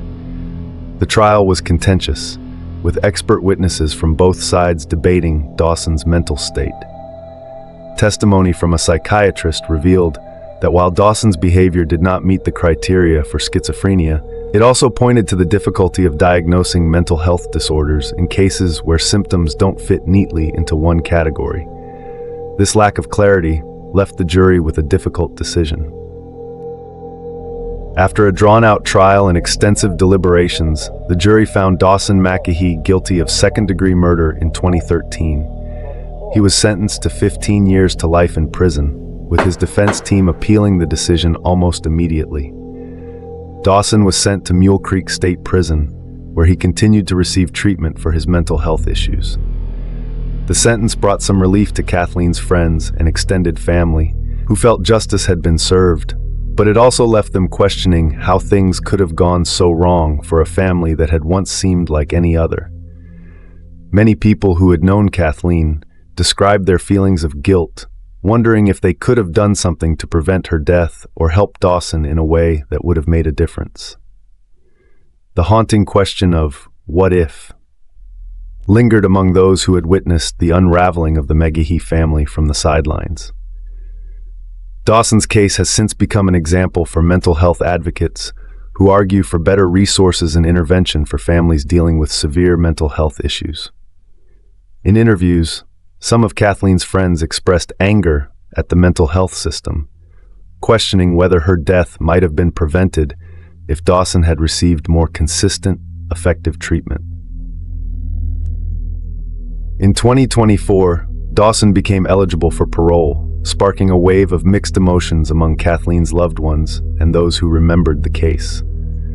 Some believe that Dawson's release would be a risk to society, arguing that his untreated mental health issues make him dangerous. Others argue that he has served his time and deserves the chance to build a life outside of prison walls, even if under strict supervision. For Kathleen's friends and family, the pain of her loss remains ever present.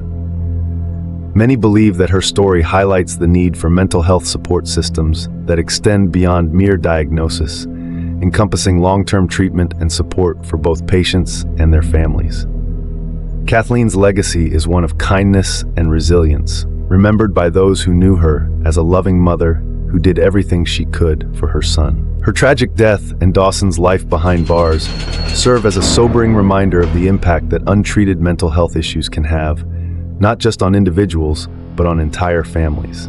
Though justice was served in the eyes of the law, Kathleen's story continues to resonate as a tragic example of the complexities surrounding mental health, family, and the lengths to which one mother went to support her child, even at her own peril.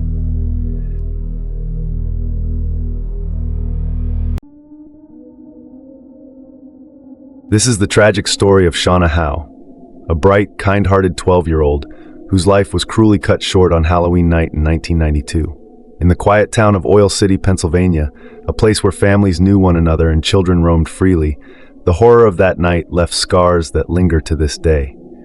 This is a story of innocence lost, justice pursued, and the heartbreaking consequences of one dark October night. Oil City was nestled in the heart of Pennsylvania's Rust Belt, a community where the air was thick with the scent of autumn leaves, and streets were lined with family homes, each adorned with flickering jack-o'-lanterns for Halloween. It was the kind of place where people left their doors unlocked, where Halloween felt more festive than fearful. For Shauna Howe and her family, Halloween had always been a favorite time of year. Friends described Shauna as a sweet, lively girl who was curious and caring. Her laugh was contagious, and her smile brightened any room. Shauna was close to her mother, Lucy, and her stepdad, John, who had been a steady presence in her life for years. Lucy worked long hours, but she was always attentive and supportive of Shauna. Shauna's friends remembered how she would share her excitement for the little things in life. A new favorite song, a friend's joke, or a Halloween costume. Her dream was to make a difference someday, to do something good in the world. That Halloween night, dressed in her Girl Scout uniform, Shauna attended a party with her friends. She was 12, full of that youthful mix of excitement and independence, and the party was supposed to be a fun break from the routine. Lucy had planned to pick her up, but work got busy and she didn't realize the time had slipped by. Between 7:30 p.m. and 8 p.m., Shauna and a friend left the party. Her friend offered to walk Shauna home, but Shauna, wanting to be independent, declined, saying it was just one more block. She waved goodbye, walking down the familiar streets alone as the sounds of Halloween festivities faded behind her. As the clock neared 9:30 p.m., Lucy, growing uneasy, called home. John picked up, and when she asked if Shauna had returned, he paused, surprised to hear she hadn't. The party should have ended long before then. Both parents' concern grew with each passing minute. Lucy instructed John to call local hospitals, hoping Shauna might simply be lost or with a friend. But there was no sign of her. Their worry turned to fear when they received a call from a man named Dan Payton. Around 8 p.m., Dan had been walking along West Street when he noticed a small girl on the other side of the road.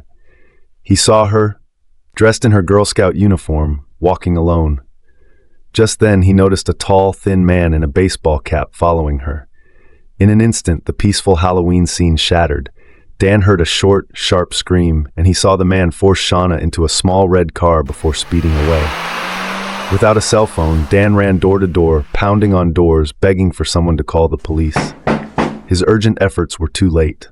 Shauna was gone. The community came together that night as neighbors helped search for Shauna. The police combed the area, initially hoping she had simply wandered off. But their hopes were dashed the next day when they found Shauna's costume in a wooded area outside town. Her stepdad, John, was asked to come identify the clothing, and his heart broke as he recognized the familiar Girl Scout uniform. The police told him they had found traces of bodily fluids on the costume. The evidence was enough to indicate that Shauna may have been harmed. The police collected DNA from the clothing and began testing every man who had access to Shauna, hoping for a match. The discovery of her clothing added a grim sense of urgency to the case, a terrifying indication that she had been attacked and possibly worse. Police continued searching, hoping against hope to find Shauna alive. The day after Shauna's costume was found, a man called the police to report something chilling. He had been hiking near a remote area called Coulter's Hole, known for its rocky lake and dense woods. As he crossed a bridge, he noticed two small shoes carefully placed on the bridge, facing opposite directions. When he looked down, he saw the lifeless body of a young girl beneath the bridge. The police arrived, confirming what they feared. It was Shauna.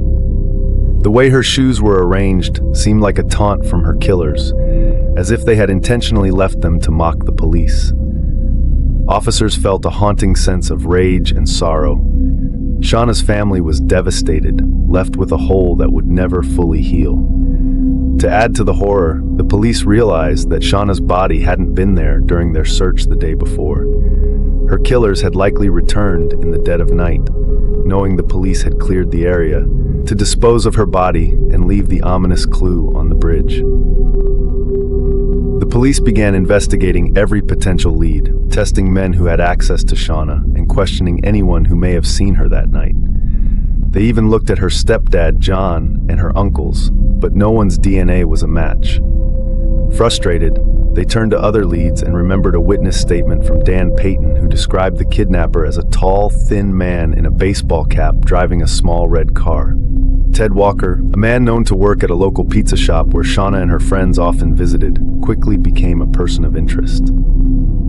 Ted was known for his unsettling behavior towards Shauna, often giving her and her friends unwanted hugs, which they avoided. He also had a red car. The police questioned Ted, hoping he was the one, but his DNA did not match the evidence found on Shauna's clothing. The case grew cold, and years passed. In 1995, 3 years after Shauna's murder, a girl was attacked by a man attempting to abduct her.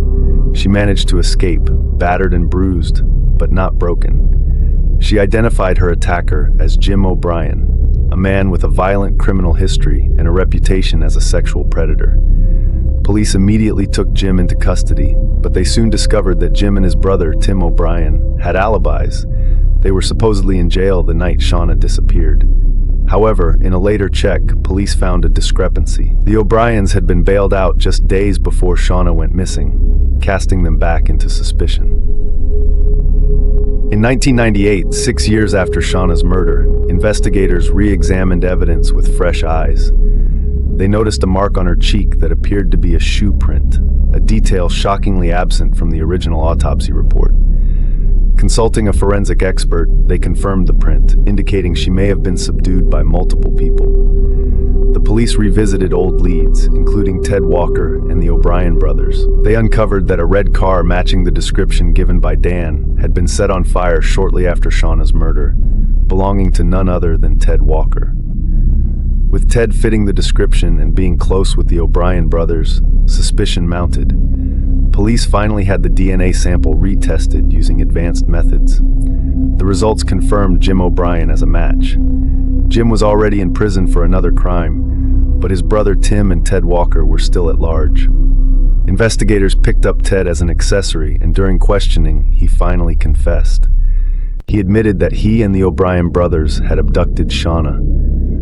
He described how they took her to his house, where Tim and Jim assaulted her. Ted's confession was chilling. He claimed the entire plan had started as a prank, a twisted Halloween joke that spiraled into something horrific.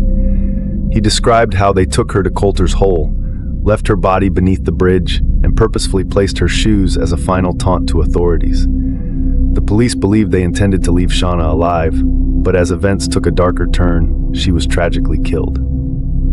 Ted's car, the vehicle used in the abduction, was later burned to destroy evidence. In court, Jim and Tim O'Brien, along with Ted Walker, were finally held accountable. Jim was sentenced to life without parole, and Tim received a similarly severe sentence. Ted Walker, for his role as an accessory, faced a lengthy prison sentence as well. Shauna's family found some peace in knowing her killers were brought to justice, but the pain of losing her never left them. Shauna's story remains a tragic reminder of the darkness that can lurk even in close-knit communities.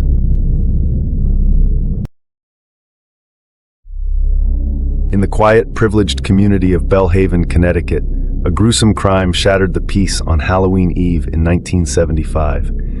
16-year-old Martha Moxley was brutally murdered, her life taken by someone she knew and trusted.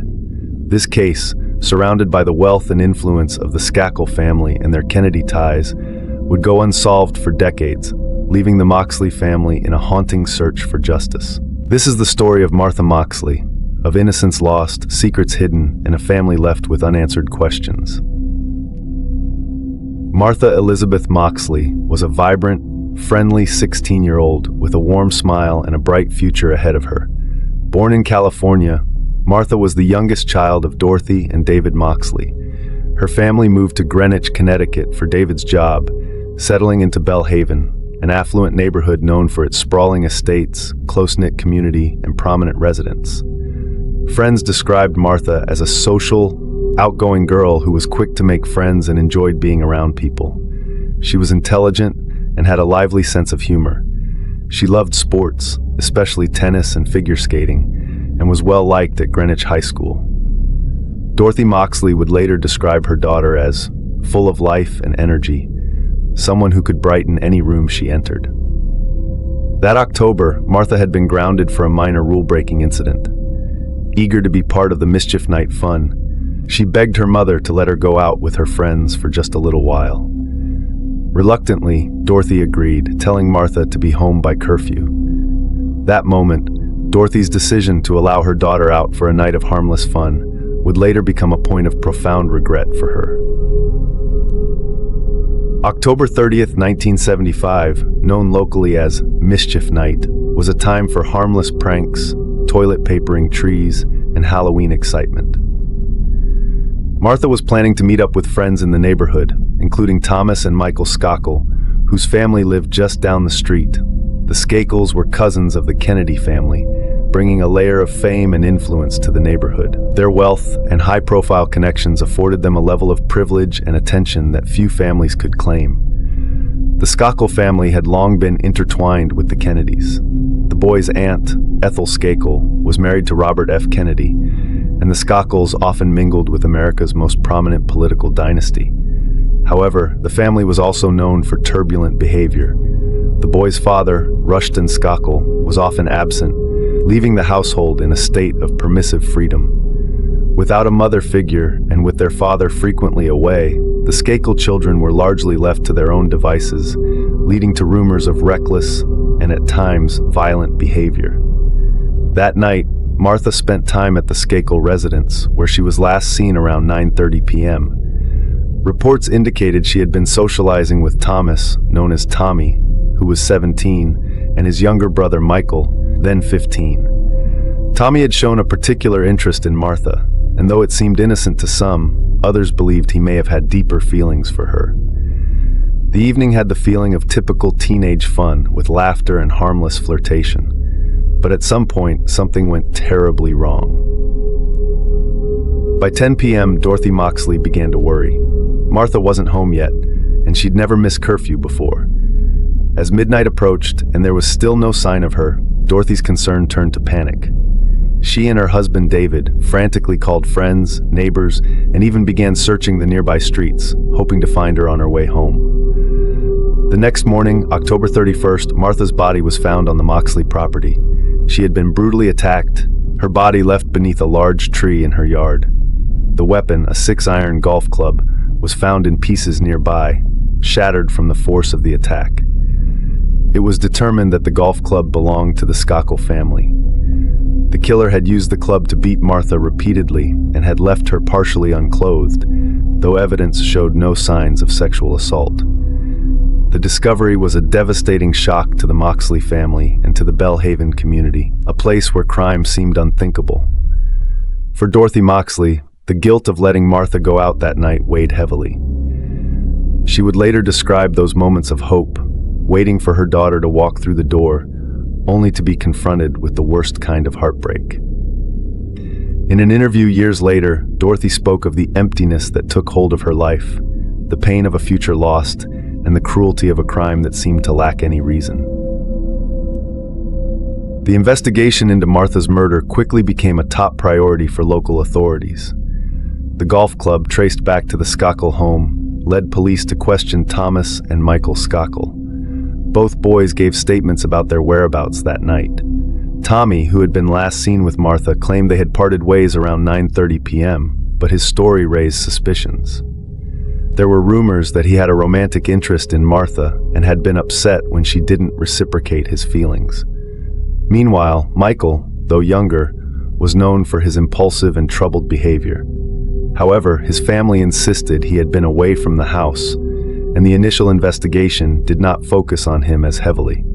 In the background was the Skakel family's connection to the Kennedy clan, a family with significant power and influence.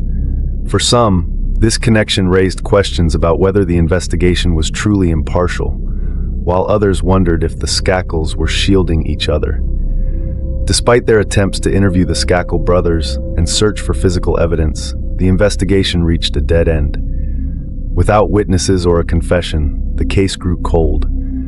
Martha's murder became a dark mystery within Bellhaven, leaving a legacy of fear and anger among residents. To Dorothy and David Moxley, the investigation's failure was not just a professional lapse, but a betrayal of justice. They would spend the next several years tirelessly seeking answers, desperate to understand what had happened to their beloved daughter. As the years passed, the Moxley family's grief deepened. Dorothy Moxley became an advocate, keeping Martha's memory alive and urging authorities to reopen the investigation. Her dedication and refusal to give up eventually caught the attention of the media and private investigators. By the mid-1990s, advances in forensic science and a renewed interest in cold cases led detectives to revisit the details of Martha's murder. Around this time, suspicions began to shift toward Michael Skakel. Although he had initially been less scrutinized, new witnesses came forward with disturbing accounts from Michael's time at the Elan School, a reform school for troubled youth. Former classmates recalled Michael confessing to killing a girl, admitting that he was able to get away with it because of his family's influence. Michael reportedly bragged that his family's Kennedy connection would protect him, fueling suspicions that had haunted Belhaven since the beginning. In 1998, Michael's inconsistent alibi and his admissions at Elan led to his indictment for Martha's murder.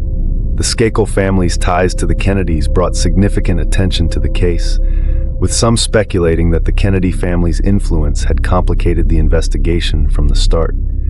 For Dorothy, the indictment marked the first real hope for justice. After decades of uncertainty, she was finally seeing a path toward closure. In 2002, nearly 27 years after Martha's death, Michael Skakel stood trial for her murder. The evidence was largely circumstantial, but the testimonies of former Elan classmates proved damning. Witnesses recounted how Michael had confessed, describing his anger that night and boasting that his family would shield him from the consequences. The trial captivated the nation, drawing attention to the Skakel-Kennedy connection and the dark secrets hidden within the privilege of Belhaven. Michael's defense argued that the lack of physical evidence should clear him, but the jury ultimately found him guilty of murder.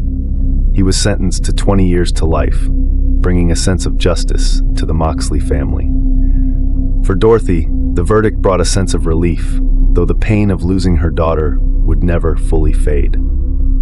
She would later describe the verdict as bittersweet, knowing that Martha's life and potential had been stolen, but feeling that her relentless pursuit had finally honored her daughter's memory. However, Michael's conviction would not be the end. In 2013, after multiple appeals, his conviction was vacated and he was released on bail. The legal back and forth reopened old wounds for the Moxley family, reigniting questions about the justice system's ability to hold the wealthy accountable. To this day, the case remains a painful reminder of the tragic events that unfolded in Belhaven that Halloween Eve. For Dorothy Moxley, the pursuit of justice has been as complex as it has been heartbreaking. While the case has brought some semblance of closure, Martha's loss has left a void that time cannot fill. Martha Moxley's legacy endures, a testament to her life and a reminder of the importance of justice, even in the face of wealth and power. The case and its Kennedy connection stands as a symbol of the inequities that can cloud even the darkest of crimes and the resilience of a mother's love. So now we have a few shorter stories of true crimes that happened on All Hallows Eve, starting with the Freddy Krueger party shooting. It was Halloween night in San Antonio, Texas, in 2016, and a lively house party was in full swing. Costumed guests mingled, the smell of autumn spice mingling with the sounds of laughter and music. Everyone was there to escape into a world of fantasy for a night.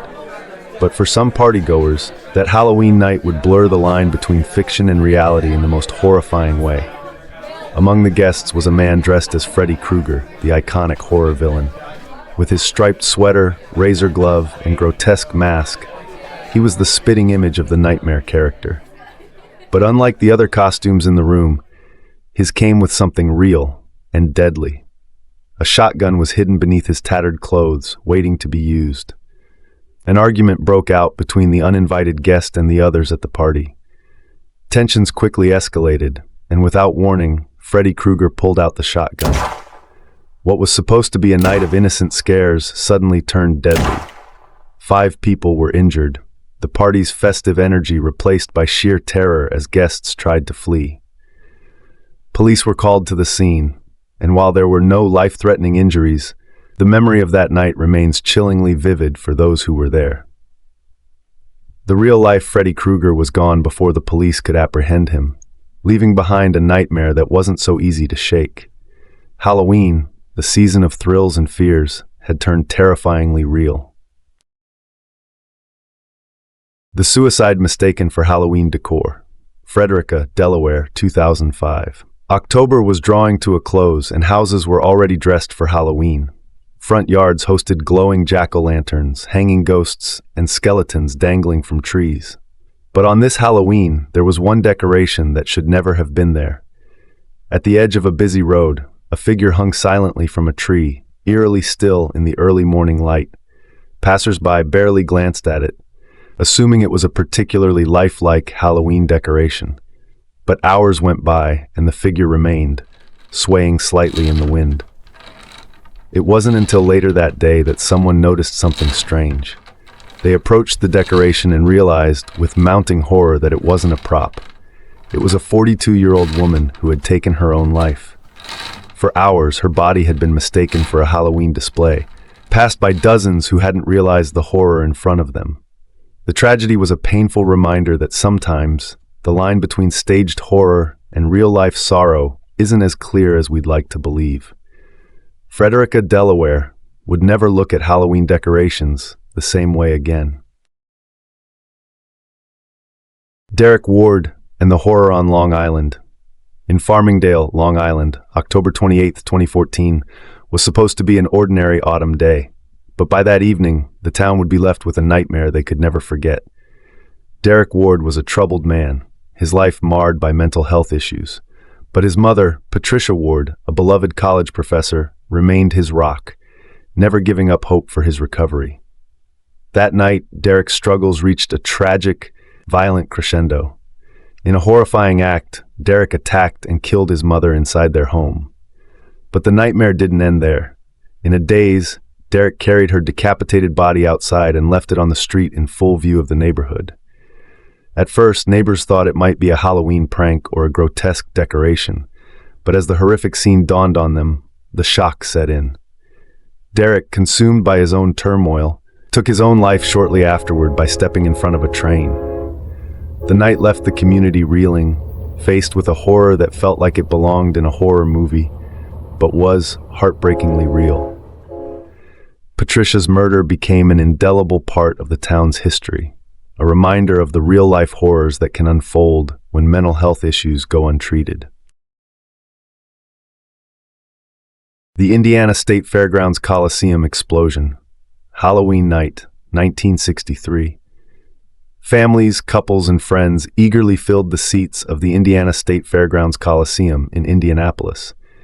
It was the night of the Holiday on Ice show, an annual performance that had become a Halloween tradition for many. Parents held their children close, leaning in to share the thrill of the twirling skaters on the ice below. The smell of popcorn and caramel corn wafted through the air, and the voices of excited children blended with the music, creating a festive hum of anticipation.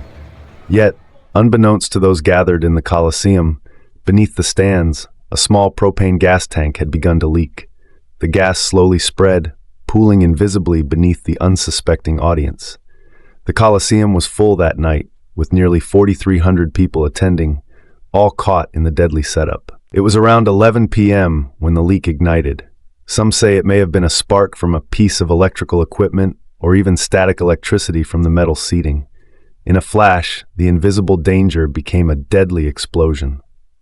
The blast tore through the concrete, ripping up the seats and sending debris flying into the air. The force of the explosion was so powerful that it caused the floor beneath the stands to buckle and collapse, hurling spectators forward in a terrifying chain reaction. Screams filled the Coliseum as panicked families scrambled to escape. The blast was so intense that seats, concrete slabs, and metal fixtures were ripped from the ground and hurled across the room. Those in the immediate vicinity of the propane tank were killed almost instantly, and hundreds more were injured as they were thrown against walls and other spectators. For those farther from the blast's epicenter, The explosion was sudden and disorienting. Some survivors later recounted feeling an intense pressure and heat wave before the horrific sound of concrete breaking filled the air. In an instant, what had been a joyous family outing turned into a chaotic, surreal scene of devastation. In the minutes following the explosion, darkness and smoke filled the arena. Families frantically searched for their loved ones amid the dust and debris, with parents calling out for children and couples clutching each other in shock. Rescue workers, police, and even bystanders who hadn't been in the blast's immediate range quickly moved in to pull victims from the rubble. Emergency personnel had to work around broken seats, twisted metal, and pools of spilled fuel, all in an attempt to reach those trapped beneath the collapsed stands. Local hospitals were overwhelmed as ambulances raced to bring in the wounded. Volunteers and off-duty medical personnel from across the city flocked to help, tending to the hundreds of injured people who were dazed, bleeding, and in shock. The sight was heartbreaking. Children separated from parents, friends struggling to find one another, and the injured waiting in long hospital lines. The explosion took the lives of 74 people, including men, women, and children, while nearly 400 others were left with injuries ranging from minor cuts to life-altering wounds. The tragedy of that Halloween night left a profound scar on Indianapolis, particularly because of the joy and innocence that had preceded it.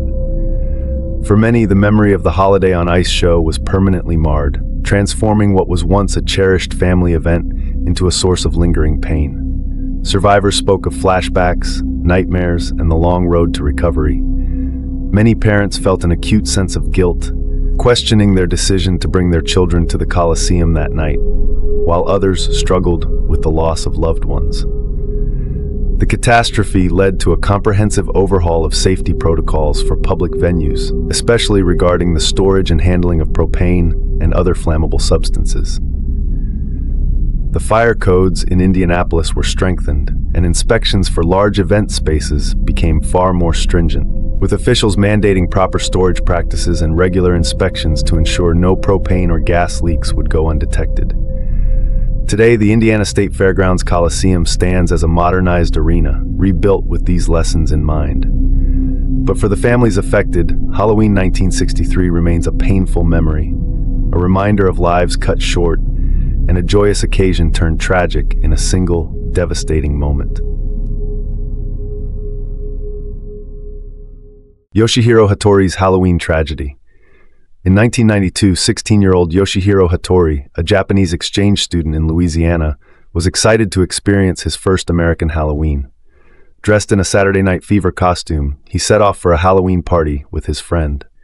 But an innocent mistake led them to the wrong house.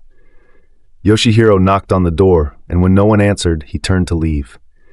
Just then, Rodney Piers, the homeowner, opened the door holding a gun.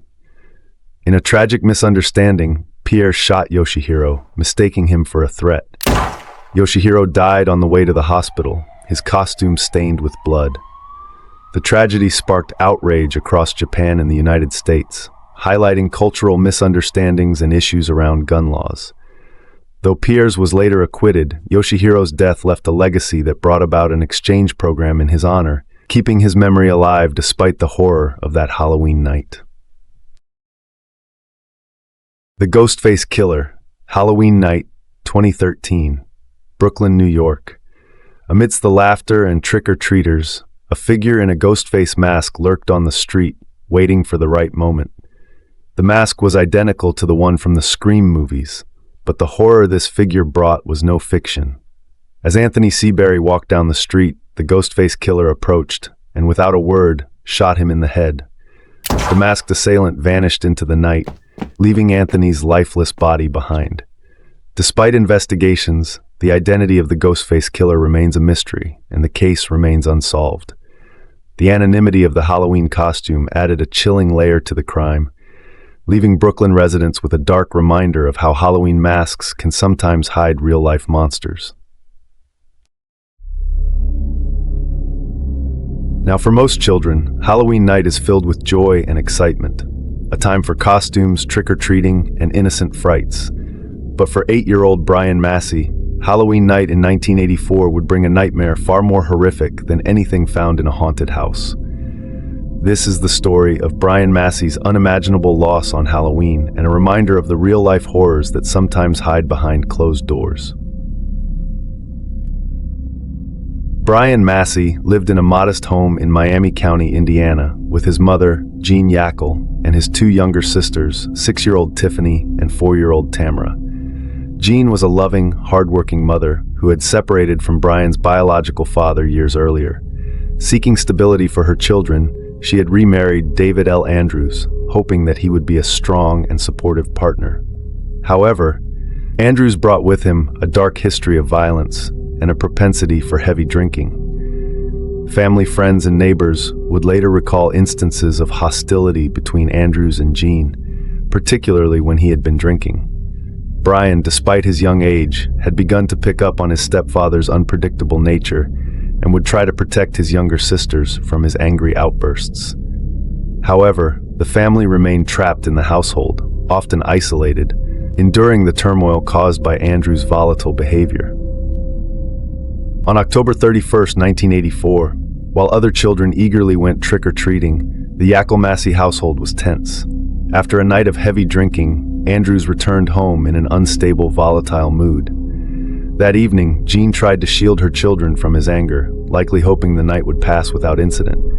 But as Andrews grew more intoxicated, his temper spiraled, eventually culminating in a brutal, horrific attack.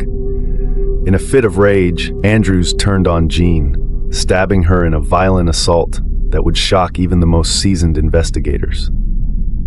8-year-old Brian witnessed the terrifying attack on his mother, a sight that would leave scars no child should ever endure.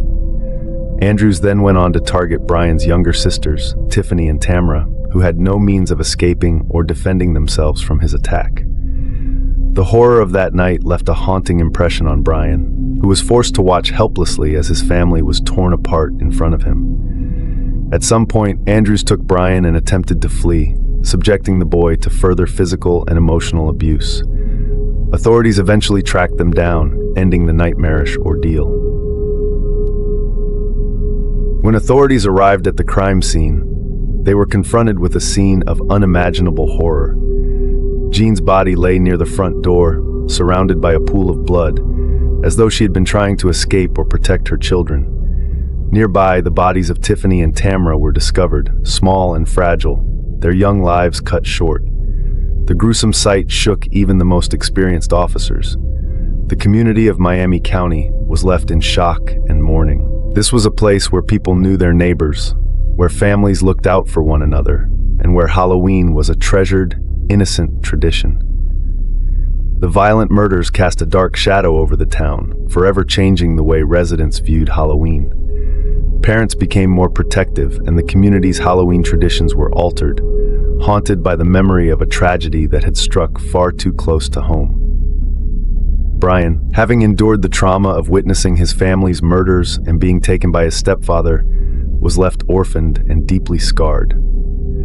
For years, those who knew the family struggled to understand the brutal crime. They recalled Jean as a caring mother who wanted nothing more than a stable, safe life for her children. Her death, along with the loss of her 2 daughters, left a permanent void in the community. David L. Andrews was quickly apprehended and charged with multiple counts, including 3 counts of first-degree murder. During his trial, Andrews showed little remorse, further enraging the community and deepening the pain of the families who had lost loved ones. The brutality of his actions led prosecutors to push for a severe sentence, aiming to ensure he would never be free to harm others again. The trial was a painful experience for Brian, who had to revisit the traumatic memories of that night. The young boy's testimony became a critical part of the case, offering a first-hand account of the horror that had unfolded within their home. Community members showed support for Brian, rallying around him, though no amount of comfort could erase the scars left by the crime. In the end, Andrews received a 45-year prison sentence. Many felt that even this sentence was too lenient for the man responsible for such a brutal act. When Andrews became eligible for parole in 2017, there was a resurgence of outrage and debate, with the public expressing disbelief that he could one day be free. Families in Miami County feared that Andrew's release would undermine justice, reopening old wounds for the community and for Brian, who had struggled for years to heal from his traumatic childhood. For Brian, Halloween night in 1984 marked the end of his childhood. The trauma of witnessing his mother and sister's deaths left him with emotional scars that would last a lifetime.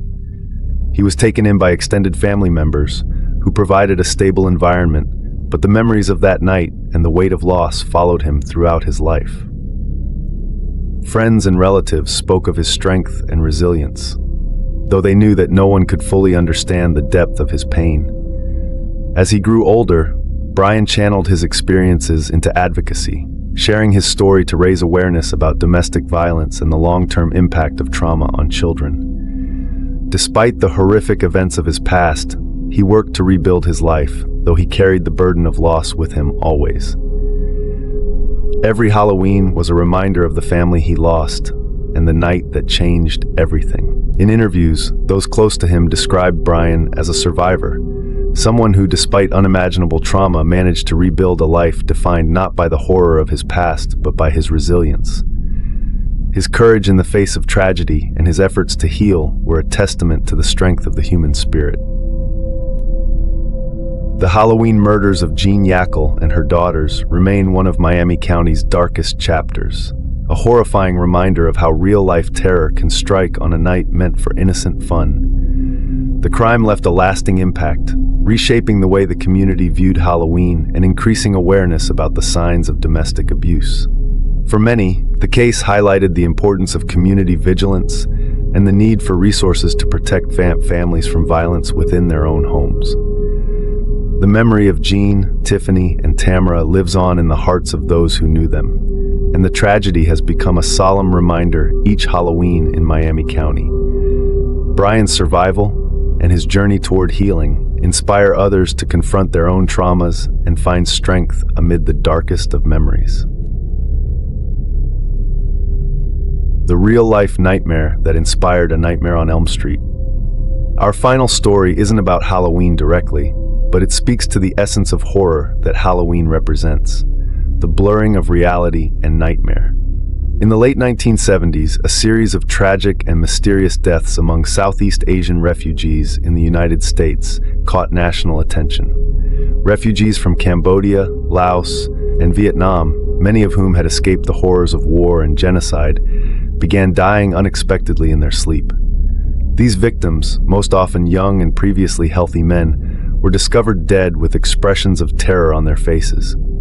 The cause of death baffled medical professionals, and the phenomenon came to be known as Asian death syndrome, or sudden, unexpected nocturnal death syndrome. The phenomenon was unique and deeply unsettling. Doctors could find no clear medical explanation for the deaths, as autopsies revealed no physical cause. The mysterious ailment often affected men in their teens and 20s, and in many cases, victims would wake in the night screaming before falling back into unconsciousness, only to be found dead by morning. Medical and cultural experts believed the condition might be linked to extreme psychological trauma. The refugees who had experienced unspeakable horrors during the Cambodian genocide and the Vietnam War had fled to the United States seeking peace, but many still suffered from recurring nightmares and PTSD related to their trauma. Some speculated that these vivid and intense nightmares overwhelmed the heart, while others thought there might be an unknown genetic or environmental factor at play. Among those intrigued by this real-life nightmare was filmmaker Wes Craven. In a 1984 interview, Craven described reading a newspaper article about the deaths, which detailed how some of the victims had tried to stay awake, fearing that sleep would lead to death. The story of one young man who reportedly stayed awake for several days before succumbing to sleep and dying shortly after left a lasting impression on Craven. The idea of being killed in one's sleep, where the line between reality and nightmare is nearly impossible to distinguish, struck him as deeply horrifying. Inspired by this chilling real-life phenomenon, Craven created A Nightmare on Elm Street, giving life to Freddy Krueger, a burned, sadistic killer who terrorizes teenagers in their dreams. Freddy's attacks are inescapable because they happen in the one place where everyone is vulnerable, in their sleep. In the film, as in the real stories, sleep becomes a battleground, and even the safety of one's bed offers no protection. The Nightmare on Elm Street franchise quickly became iconic, establishing Freddy Krueger as a Halloween symbol and a representation of the fears that lurk in our subconscious. For audiences, Freddy Krueger tapped into an ancient fear, the terror of losing control in a space as intimate and vulnerable as sleep. Craven's twisted character, based on the real horrors experienced by these refugees, made A Nightmare on Elm Street a powerful horror classic, exploring themes of trauma, helplessness, and the thin veil between nightmares and reality. Thank you for joining us for these Halloween horrors. Tonight's stories remind us that while we dress up in costumes to scare ourselves, real-life terror is never far away. This Halloween, remember to keep one eye on the shadows, because you never know what could be lurking there. Until next time, stay safe out there. Happy Halloween.